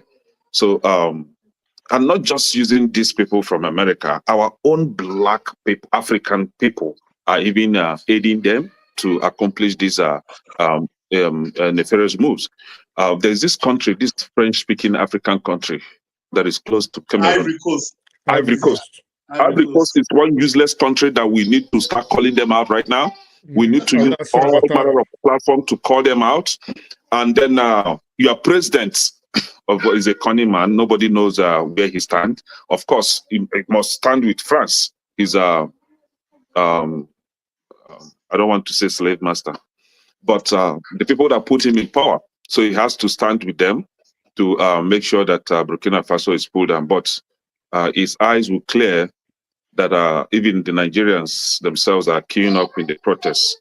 But back home, let me go with Oga Ike, where we have EFCC going after whomever that speak against the evils of the government, and we have Tinubu and his irresponsible family going against whomever that want to challenge them in this forthcoming election. We are not talking about that. We're not even talking about a country where you seek self-help. You do what they call DUI, is it DIY or whatever? Do it yourself, right? Do it yourself. You build your house, you buy the electric pole yourself, you buy the cable yourself, you connect the electricity yourself, you dig the water, you provide yourself water, you provide yourself electricity, and then on the day of election, you still come out and queue up and vote. My question to you is, what are you voting for? You send your children to school, you pay school fees. What exactly are you benefiting from this useless set of criminals that call themselves leaders in Nigeria? Right now, you have a president that all is concerned right now is to make sure that Aso Rock is using solar panel. So if Aso Rock is using solar panel with 10 billion naira, what about the masses? So which means you all must provide yourself with solar panel. You must seek that DIY or DUI, I don't know what they call it. So you must do it yourself as well. You must provide yourself with electricity. You must do everything by yourself. Now, my question is, what is the usefulness of having leaders in Africa? So sometimes I don't blame the likes of our forefathers, the likes of Jide that want to discuss about Western countries, because in Western countries, I don't even know when the electricity was connected to my house. All I know is that I will pay. So I will pay the bill. We don't need democracy in Africa. I think Yes, he I made, agree with you. points We that I don't think need, honestly, no. For a very long time, I've come to an agreement that we don't really need democracy in Africa. Honestly, Western because style democracy. let's use Nigeria as an example, right? Since the coming back of democracy, 1999, what have we achieved? Nothing. Nothing. Everything that was built by the military has been rendered useless, and they could not build any. All they are busy building is fake substandard roads. A governor will come to campaign for an election, and the only thing that he'll be promising you is that he's going to build roads. So roads, if when you build roads, road is going to provide jobs for your citizens, right? Road is going to fix the economy, right? Road is going to provide good hospitals, right? You see, I don't know where this crop of people, and I will disagree with whoever that say that our government is the reflection of the people. No, the people is the reflection of the government. No, it is the government that is the reflection of the people, right? So the people, you voted for these clowns to become your leaders. At the end of 4 years, nothing was achieved, and you still vote for them for another 4 years. You keep recycling these bingos, these godforsaken idiots to become your leaders, and nothing for how many years now? A child that was given birth in 1999. Let me add something to that. Right? I've actually struggled with that too. But we also know the governments are not only reflections of the people, they also bring agendas that are reflections of outsiders. And that is the part that makes it very insidious, because the relationship we are supposed to be having, instead of the people to be able to cancel the government out, the outsiders empower the government, which is what this video was about. They empower the government to cancel out what the people want. And then the, people, the ideology is kind of I agree with you. I agree with you, but I cannot be in my house and an outsider will come and tell me what to do in my house. So if the outsider if they influence your leaders, right? If they impose leaders on you, must you take that leadership? Must you accept the leader? Why can't you come out on the street and say, no, we are not accepting this criminal, we never voted for him? Okay, so must you accept the criminal? You don't have to, but you need specific things to be able to remove them. Like what you said, I like what you said about calling them out. What do you need to remove Tinubu, for example? What you need to remove Tinubu is bigger than we are like to think. You need some serious events that is going to allow people to their eyes to open and say, okay, this kind of leader, we can't accept them. Any leader that keeps running to the West all the time, you can't accept them. They are not there for you. Now, hold on, Ken. Let me ask you a question. So election is coming. Both of you, hold on, Ken. So with both of you, because we keep going back and forth, we know the problems. Everybody's saying the same thing. So would both of y'all agree? And I know a lot of Africans get pissed off when this comes from the mouth of a Western Caucasian. But I think it's something we have to start thinking about, and it's something we have to also, if true, should be looked at critically. So would both of you agree that maybe Africans, well, I'll say Nigerians, have very low IQ? Yes, we do. Africa. See, let us not deceive individual low IQ. We have collective lower IQ. Yes, collective lower IQ. I agree with you on that. We have collective lower IQ, and that is why we are unable to know that these people that call themselves Westerners or whatever they call them, I don't want to use some word, that come in the guise of giving us aid, in the guise of helping us, that we could actually do without these people. How could you depend on your fellow human being to prosper? Because if you look at Nigeria, for example, everybody. I was on the comment section. I wrote something on the comment section. I think YouTube took it out. They don't like you. I don't know why they often censor. Maybe because you're busy abusing people, insulting people's mothers and stuff like that. That's why they keep cutting it out. For Africa, okay, this is what I wrote. This was what I wrote, right? that Africa need nuclear weapon in order to move forward. If you don't have it, just keep short. There is nothing you will be able to achieve in that continent. If you don't have nuclear weapon, just like the way what they call it, the North Korean leader has one, and they were But threatening how has him. that helped his people? How has that helped No, Pakistan? no, How has I'm it not. helped I'm not talking India? about how he's dealing with his people. No, I'm not. I'm not. I'm not. I don't want to go into that. But for Africans to actually repel these people, for Africans to actually kick these people out, they must have one. That's for sure. This is the only way Fathers, to can stop I them from haven't You said have no anything? choice. I You have think to we have just it or need, something, or something more effective as a nuclear weapon. Something that is if that exactly. powerful. we If you don't have if it, we are For we gone. example, if we if we if we if we let me tell you something better than a nuclear weapon that Africa. okay. Mhm. First of all, we need education. Okay, so you have to make the people intellectually educated, whereby they know, for example, their rights, how to pick the right leaders, how to forget about mundane issues like tribalism, bigotry, and the such. Right? Then, if you educate them enough and you let them know their rights to a certain degree or to the highest degree you can, I think that would also help with economic empowerment, which is what we actually do need. So if you are educated, you know your rights also is part of education, and then you empower the people financially, economically. I don't think we need nuclear weapons, at least not now. Bobore, will you say that Fathers, can I say no? something? Will you say that Wike and Tinubu are not educated? No, they're not. They're not educated. A So what lot kind of of education are you talking Nigerians, about now? You see, that's the thing. a lot Nigeria of has one of the highest concentration of professors in Africa, and yet look at where we a lot are. of Exactly. Nigerians, like he's doing now. No, With all due respect, nobody. a lot of Nigerians will read a book. They can cram the book. A lot of them have lived in the West, but to implement what they have learned, for some reason, they can't. This is why I asked the IQ issue.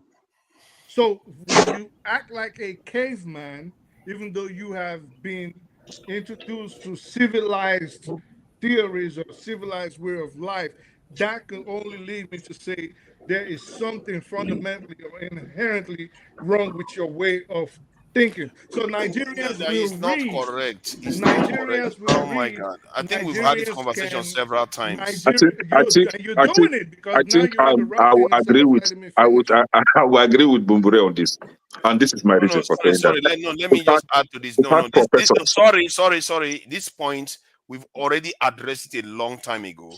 I've diagnosed this problem to the fact in terms of the way they operate with us. That's the reason why we are not where we are.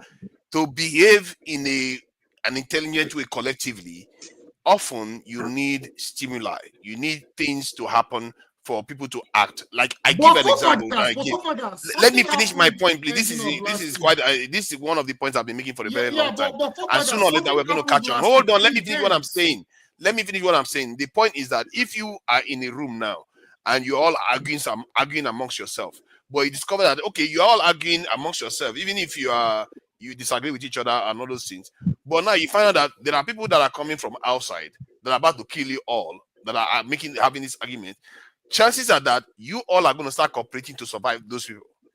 So that is what I mean by collective intelligence. There are things that happen to a population that their intelligence will increase. They will cooperate with each other to be able to survive that experience. This is why even in the art of war, one of the recommendations that Sun Tzu recommended to his generals is that he should put his fighters in a position whereby they don't have a choice other than to fight. If they feel that they are going to die, other than to fight, they will have to. They don't have a choice. And we as a people, we don't have that Does problem because these does Europeans, South Korea I wanted to say does something. South Korea I have understand what you're does saying, South Korea but have a what kind of nuclear? event exactly? Because we had one major event ending of this week where a British guy actually supplied weapons. yeah, but see, my point That's is, a major event. What else do we need? it's not major. How can you? What You call else that do we need? major? See, hold on. That is not even major at all. See, That's to make all of us wake up. That's oh not my God! major at See, all. you don't understand. See, this is why I highlighted this statement that this man made, and he literally is telling you why they don't do that with other regions. They can attack Middle East. They can attack somewhere in Asia. They can go even South America. But in Africa, they don't come physically themselves. He repeated it a few times so that you get it. Let me play it again. Here when he said African-led repeatedly. He kept repeating that point. It has to be Africans in the middle. Using Otherwise, it Africans will fail. against Africa. But Exactly. Who else They is he do that so that they supposed? don't open our eyes. That is where. Yeah. Hold on, let me. Oh my God! Stop interrupting, please. This is a very, very important point. This is a very so that we don't keep blaming our own people for having low IQ and all the rest. Forefathers, can I say something? Keep thinking like that. Sorry, it's not going to take 25 seconds. But what I'm going to say, we keep blaming our people that our people have low IQ, but there is something that they call collective intelligence. That aspect is that is why he uses. IQ, that's why they use that tactics. They want to ensure our collective intelligence is low. They don't want us to see, because when we see, our intelligence will increase. We are going to realize that they are the problem, and we're going to fight back. What our people are doing now against? Can you just stop interrupting? It's a question. What aren't you seeing? What we are not seeing the West as the enemy, as a population. We don't see the West as a direct enemy. If we saw them as a direct enemy, our collective intelligence will rise, and we are going to act against them. Look at what is happening. Let me give you an example with Traore now. Look at the revelation that is coming out because of Traore, and look at how the world is already responding. And this is not even close to a catalytic event. If we reach a catalytic event level, you don't even need to convince your fellow African. They will know what needs to be done. If you look at other countries that have come out of this problem, they had far more serious events. How is a nuclear weapon going to help you with I that? agree with you, Forefathers. Forefathers, can I say something? Coming to meddle with you, you can tell them, you can let them go. Find their way, and they will find their way. They're not going to come back and start threatening you with their nuclear blackmail. In as much as we are advocating for weapons, right? In as much as we are advocating for weapons, if we don't do away with tribal and religious bigots or bigotry in that country, you will be surprised that at the end of the day, it is that same weapon will be used by your fellow African against eliminate each other with that weapon. Exactly. So before you call for such weapon, you must do away with the tribal and religious bigotry in that country. And let me ask you, there's tribalism in every country. This is the point. I keep making this point. There's tribalism in every country. Hold on. That is not the reason why we don't have nuclear weapons. And that is where education, that is where the proper education comes in. Because if you watch Ibrahim Traore, right? Though he's a Muslim, but he's just a moderate human being. He does not have religion on his agenda, right? It's not just bigotry. It's not just tribalism. It is extreme ignorance. Okay, exactly. So in the sphere that you say, well, in a certain region or every part of the world, there is tribalism. True, humans are built like that. The societal structure of animals is built like that. We understand that. But in Nigeria's situation, I'd say Nigeria, because Nigeria is an exceptional circumstance. It is extreme ignorance, where someone can say, I hate this person just because of where they're from or the creed that they practice. How is a nuclear weapon going to help you versus proper education? It's clear that nuclear weapon can help you with that, because you don't understand. See, the reason why nuclear weapon can help you, let me spell it out. I'm not going to deviate at all. Is because when you have those nuclear technology, those people that are influencing your system, so that those issues that you are raising in terms of tribal divisions and sabotage. Will you trust nuclear weapons in the hands of you can't manage it. You can't manage nuclear weapons. You don't have the technology to manage it. You don't have the discipline to manage nuclear technology. So that is not my contribution. I think what you are missing. I think what you are missing. Is the fact that if you go forefathers, if you continue to go to Europe and America, cap in hand, excuse me. Buhari has If bomb. you continue to go to Europe, Buhari has bomb tanks and all the oh rest, guns Lord. that can kill all Nigerians. Do you see him killing even Nigerian? The idea that Let Buhari cannot Kenny- handle let nuclear Tony- weapons is crazy. I don't know what way Trump can control nuclear weapons. This is a guy that wants to nuke a hurricane. Jesus Christ, why do we think like this? How much do you think it takes to maintain a nuclear weapon? Nice. That's your complaint. Let's Can I just say stop that. something? Pakistan has got it. Can I make my contribution? Please go ahead. Sir. Forefathers, can I make my contribution? I'm saying that so long as we go cap in hand, begging Europe and America, nobody is going to respect you. That's the first thing. What a Traore is trying to do, and just like Trump is doing, is saying Burkina Faso first. And so if Trump accepts first, then why would they be faulting Burkina Faso for saying, listen, we want our country to be first? So the policy that Traore is pursuing, for instance, if you take gold, he says, okay, you guys have been, France was mining gold, a French company was taking gold in Burkina Faso. They will pay them 82 cents, and they will take, so they pay them 82 cents, yeah, and then they will take 200 euros for themselves. And the man says, no, this cannot continue anymore. And then what did he do? He now started mining, got his people to mine the gold, and then also to add value, so that you just don't export it as raw material, but you also add value. So it's a double gain. And so the guys who are losers now are not expected to be happy with him. Now the man is indigenizing, he indigenized the gold industry. He is doing things for creating employment, trying to redirect the focus and reorientate the people. Yes, and reorientate the perception of people that they can trust themselves. He didn't take loan from IMF. He decided to raise internal, bonds from within the people, domestic bond, to finance a lot of his projects.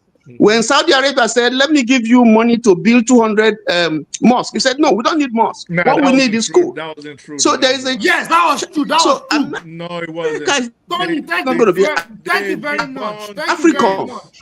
African command,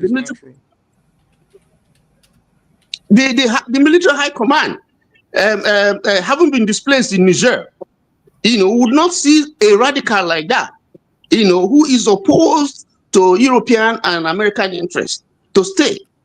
That's why over 18 coups have been done to this guy. He is spot on. He loves his people. He has kept on telling them, listen, we have to build this country together. There are so many. They are using Damiba, who is in Ivory Coast, and one other who is in Togo, to raise insurrection, cause confusion in Burkina Faso, so that they will remove him. But this guy is more handsome. What is AU doing about that? He's more handsome than hands-on. You said? It's handsome. What is AU doing about that? You said what? AU, African Union. They are not members of. They are not members. Listen. They have fashioned the EAS. They don't care about AU. I mean AU. They're talking about EAS. A sub-regional union. That one of the things they are planning is to take a pipeline, a gas pipeline, which Nigeria is also trying to do, to run through Mali, Niger, to Algeria. And then that will be a game changer, because you are now taking natural gas to Europe. So when you do that, they begin to look for your currency to pay you. So they will give you respect, because now you have something to give. As it is today, you have nothing to give. So they can afford to threaten you. I mean, last year, one of the UN conferences.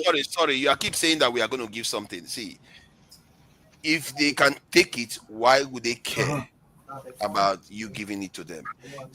No, you have to be. Listen.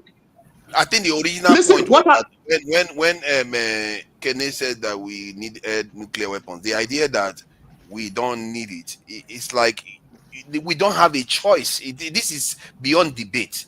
If you don't do it, we have a choice.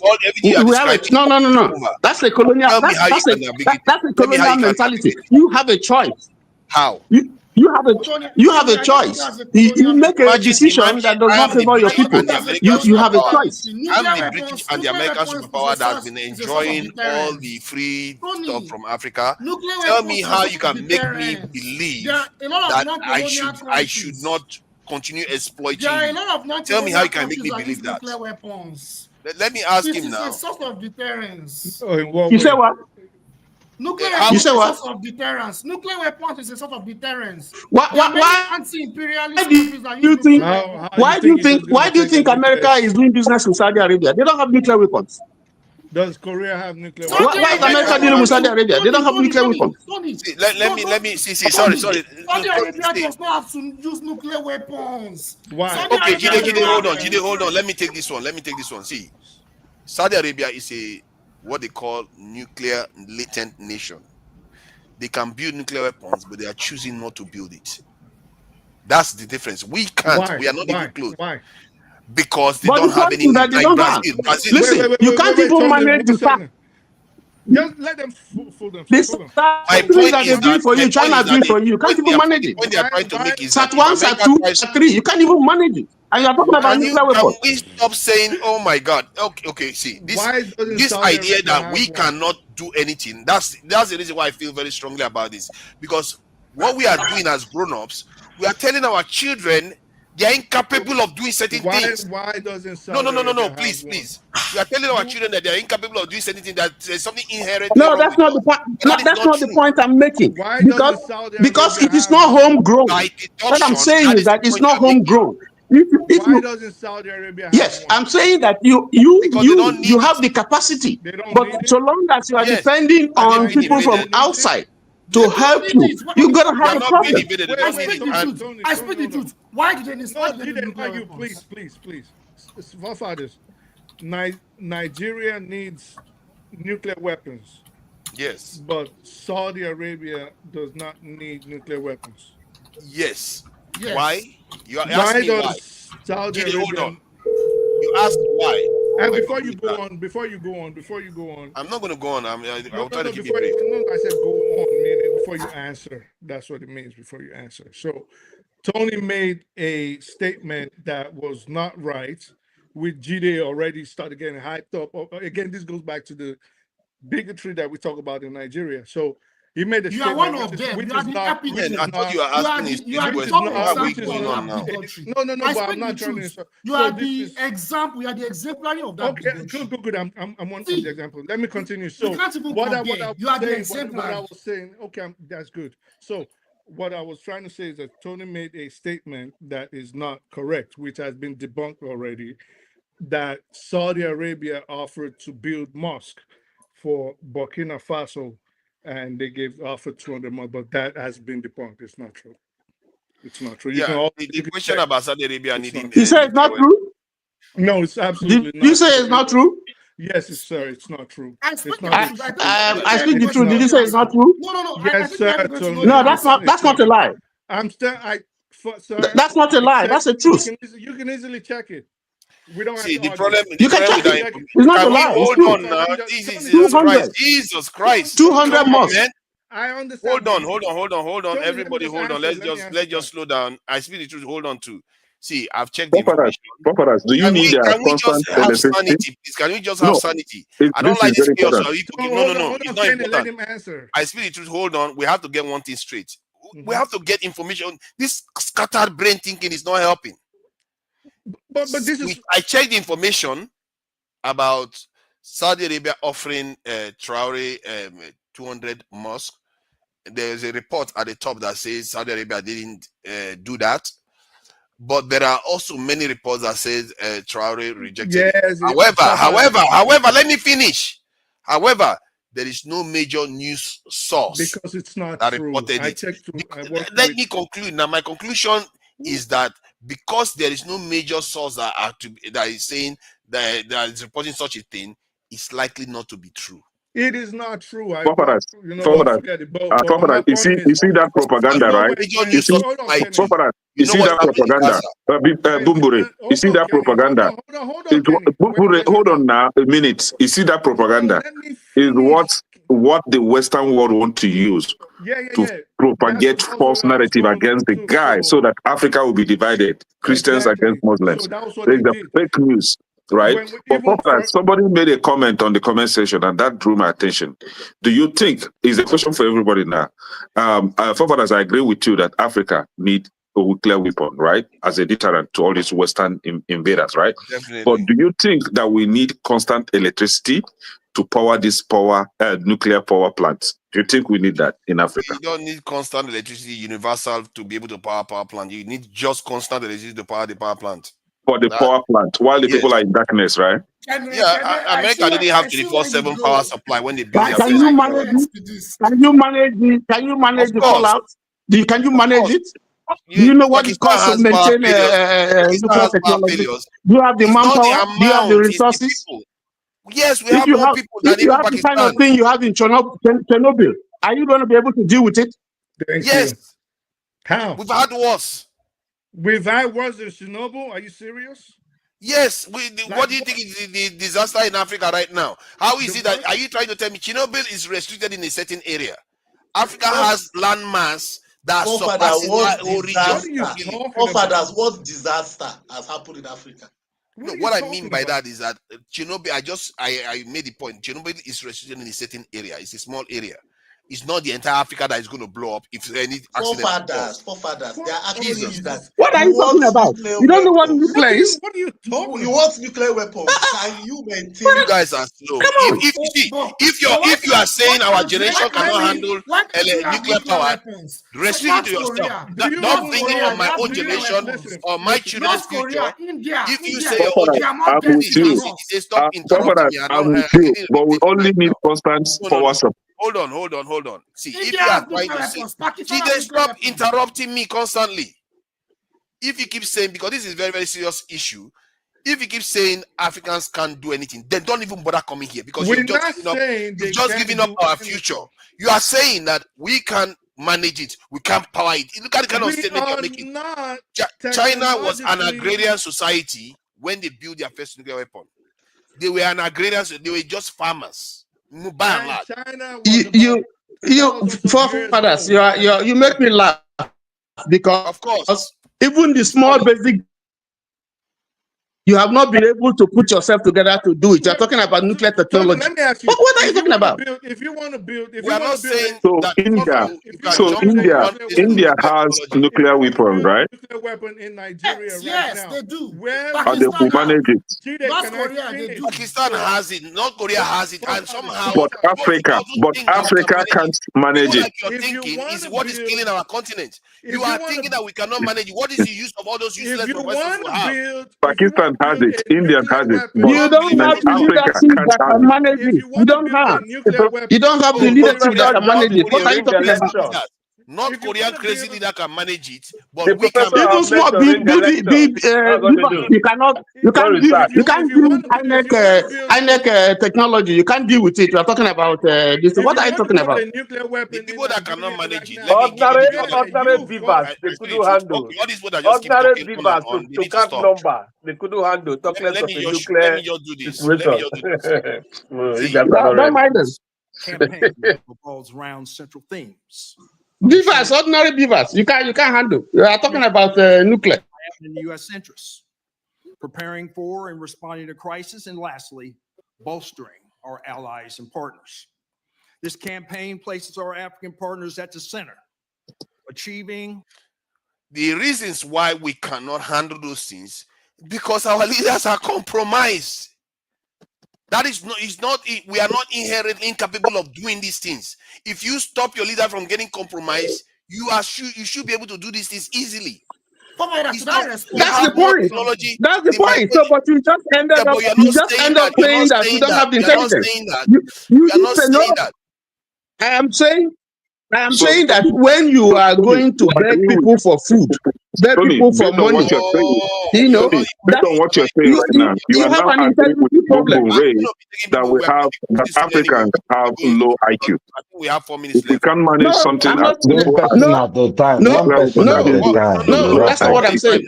I would never say. Hold on. I would Let me never deal with, say I that. want to deal with what Tony is saying, because what Tony is saying, he's the one that disrupted this conversation by saying we are incapable of managing this technology. If you are restricting it to the fact that, okay, yes, our leaders are compromised, I can understand. But to just say, oh, blanketly, the context we are talking about all these things is when we get ourselves back. When we get rid of these leaders, that's why I asked the question first. If you get rid of these our leaders, you should be able to go and do these things. I am not talking about intelligence. I'm not talking about intelligence. That would be. I'm not talking about intellectual ability. That would be to say that we don't have the intellectual capacity is wrong. I would never say that. Okay, can I ask you a question? Because that's where I'm misunderstanding you. Maybe when we get rid of these leaders, are we I'm not I'm capable saying of building it? We have been trying to do that for 60 years. I'm We are not saying able. that. No, I'm saying that you don't have the honesty. You don't have the leadership. You don't have the will. You don't have the leadership to be able to handle that kind of thing. That's what I'm saying. I'm not. Oh my God! They can't even let me ask one straight question. Are you saying that if we get rid of these leaders, we can be able to go ahead and build it, and you are okay with that? But we are 60 years old Tony, now. I'm We're not asking been able you. to get rid of Don't be them. quiet now when they ask you for a straight answer. Are you saying if we get rid of this leader, we can be able to go and build it, and we can be able to manage it? I'll answer your question. Let me tell you, Abiola. I listened to Abiola. May God bless his soul. Just answer the question. When Yes he was or no? campaigning. Hold on. I'm answering. Yes, I'm answering your question. I'll answer with this example. Abiola said that he was in a plane when you had that Chernobyl disaster, and America had sending someone, down there to Ukraine, to help with the disaster. The person that was sent was a Nigerian.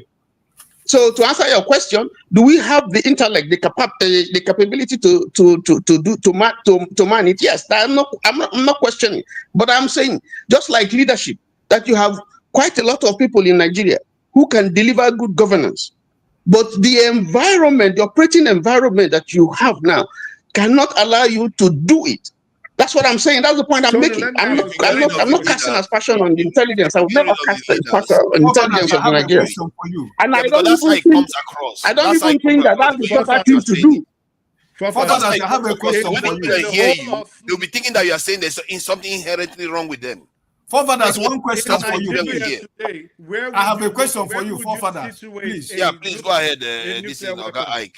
Where would you put a nuclear weapon in Nigeria? Like I've always said, in that your bedroom. Because you don't like to answer intelligent questions. Where would you put a nuclear weapon in Nigeria? I will put it anywhere. Let's allow Ike ask the question. Look at that troublemaker. Leave it alone. The question I wanted to ask you is that because we are arguing with Tony, but my question to you: we have Nigerian Defense Academy. What do they produce?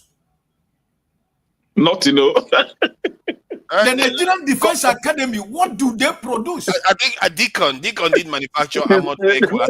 They call it what they produce pipeline. You know, forefathers, listen. For me, I did not go to university and I didn't study too much as you people study. But at least my head is working. I'm a Nigerian. I just ask you, your Nigerian Defense Academy, what can they produce? So Nigeria did build ships, I don't know why we are pipelines. That's what they produce. Nigeria did. So what is the argument? What is the argument with Tony? Because we have a simple example. I'm just giving you now because all of you are researchers. I'm not a researcher. I'm just a common class 5 student. But at least my head is working. I'm just asking a very simple question. Because nobody wouldn't want to have a nuclear weapon. No country wouldn't want to have. But your own country now, our own country called Nigeria, all this thing you see here is fake. They never produce anything. Everything they use, they buy from this guy that designed this thing this guy that designed this thing is an Igbo man. That's why they call it Odogu. And let's see whether that will change your opinion.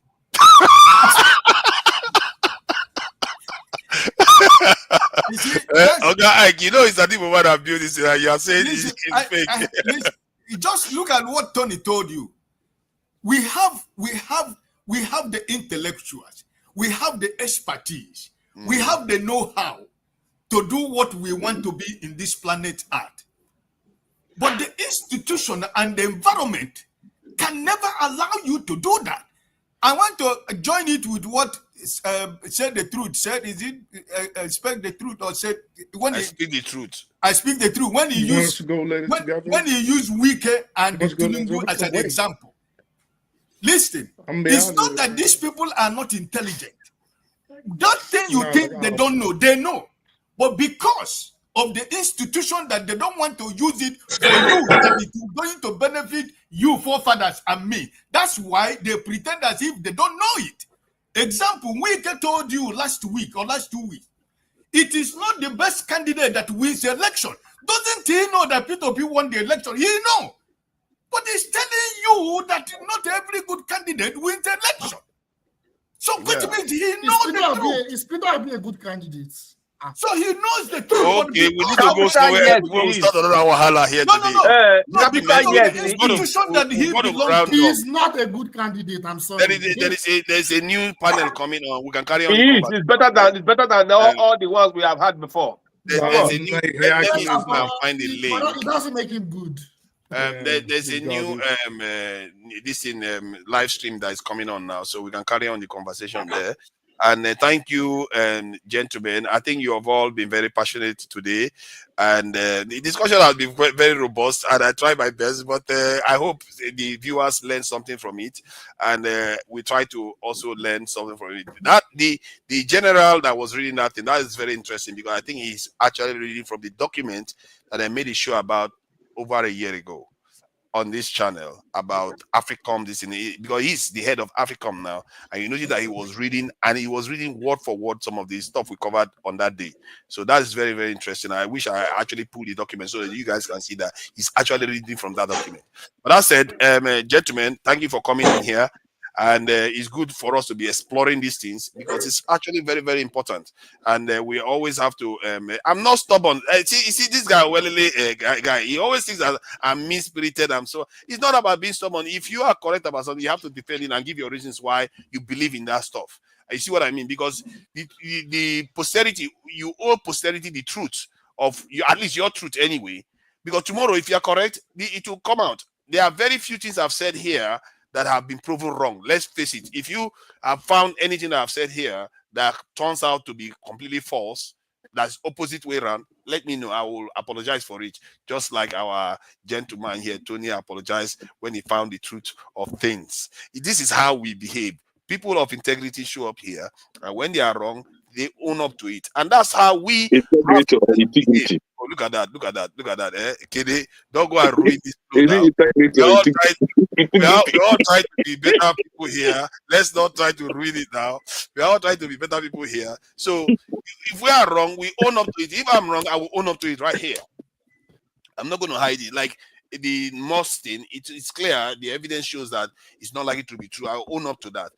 Things that are true, we have to defend it. That is light. We have to defend it. It's just the truth of things. All right. We have to end before they come and have me. You know, they have already been here to come and say we should go to the next panel, and we can carry on the discussion from there. There's an interesting topic that is about to come up on that channel, on that discussion. I think it's about whether marriage is some kind of prison term that people are serving when they're in marriage. So let's go and check that one out. Thank you all for joining us. Tony, Jide, Ekene, Jonaba, so many of them great people that have been on the panel today, and on the on the chat, Boom Ray is there, Clement Ojo, McEnelly, Fumio, Ganwalele. I can't say everybody out there. Kolata is there helping with the donation. Thank you for that, Kolata. Kolata, you know, he might be a bad person. He does put money down now and again. Thank you for that. To another $5 Kolata there. And Bibi Ray is spot on. Bibi Ray, I never mentioned Bibi Ray for joining us. Thank you for joining us too. And AY for the donation. And AY did join us too. And till next time, we are going to catch you guys again. Let's go for now. Bye. Oh no! Good go, we miss him. Buhari go, we miss him.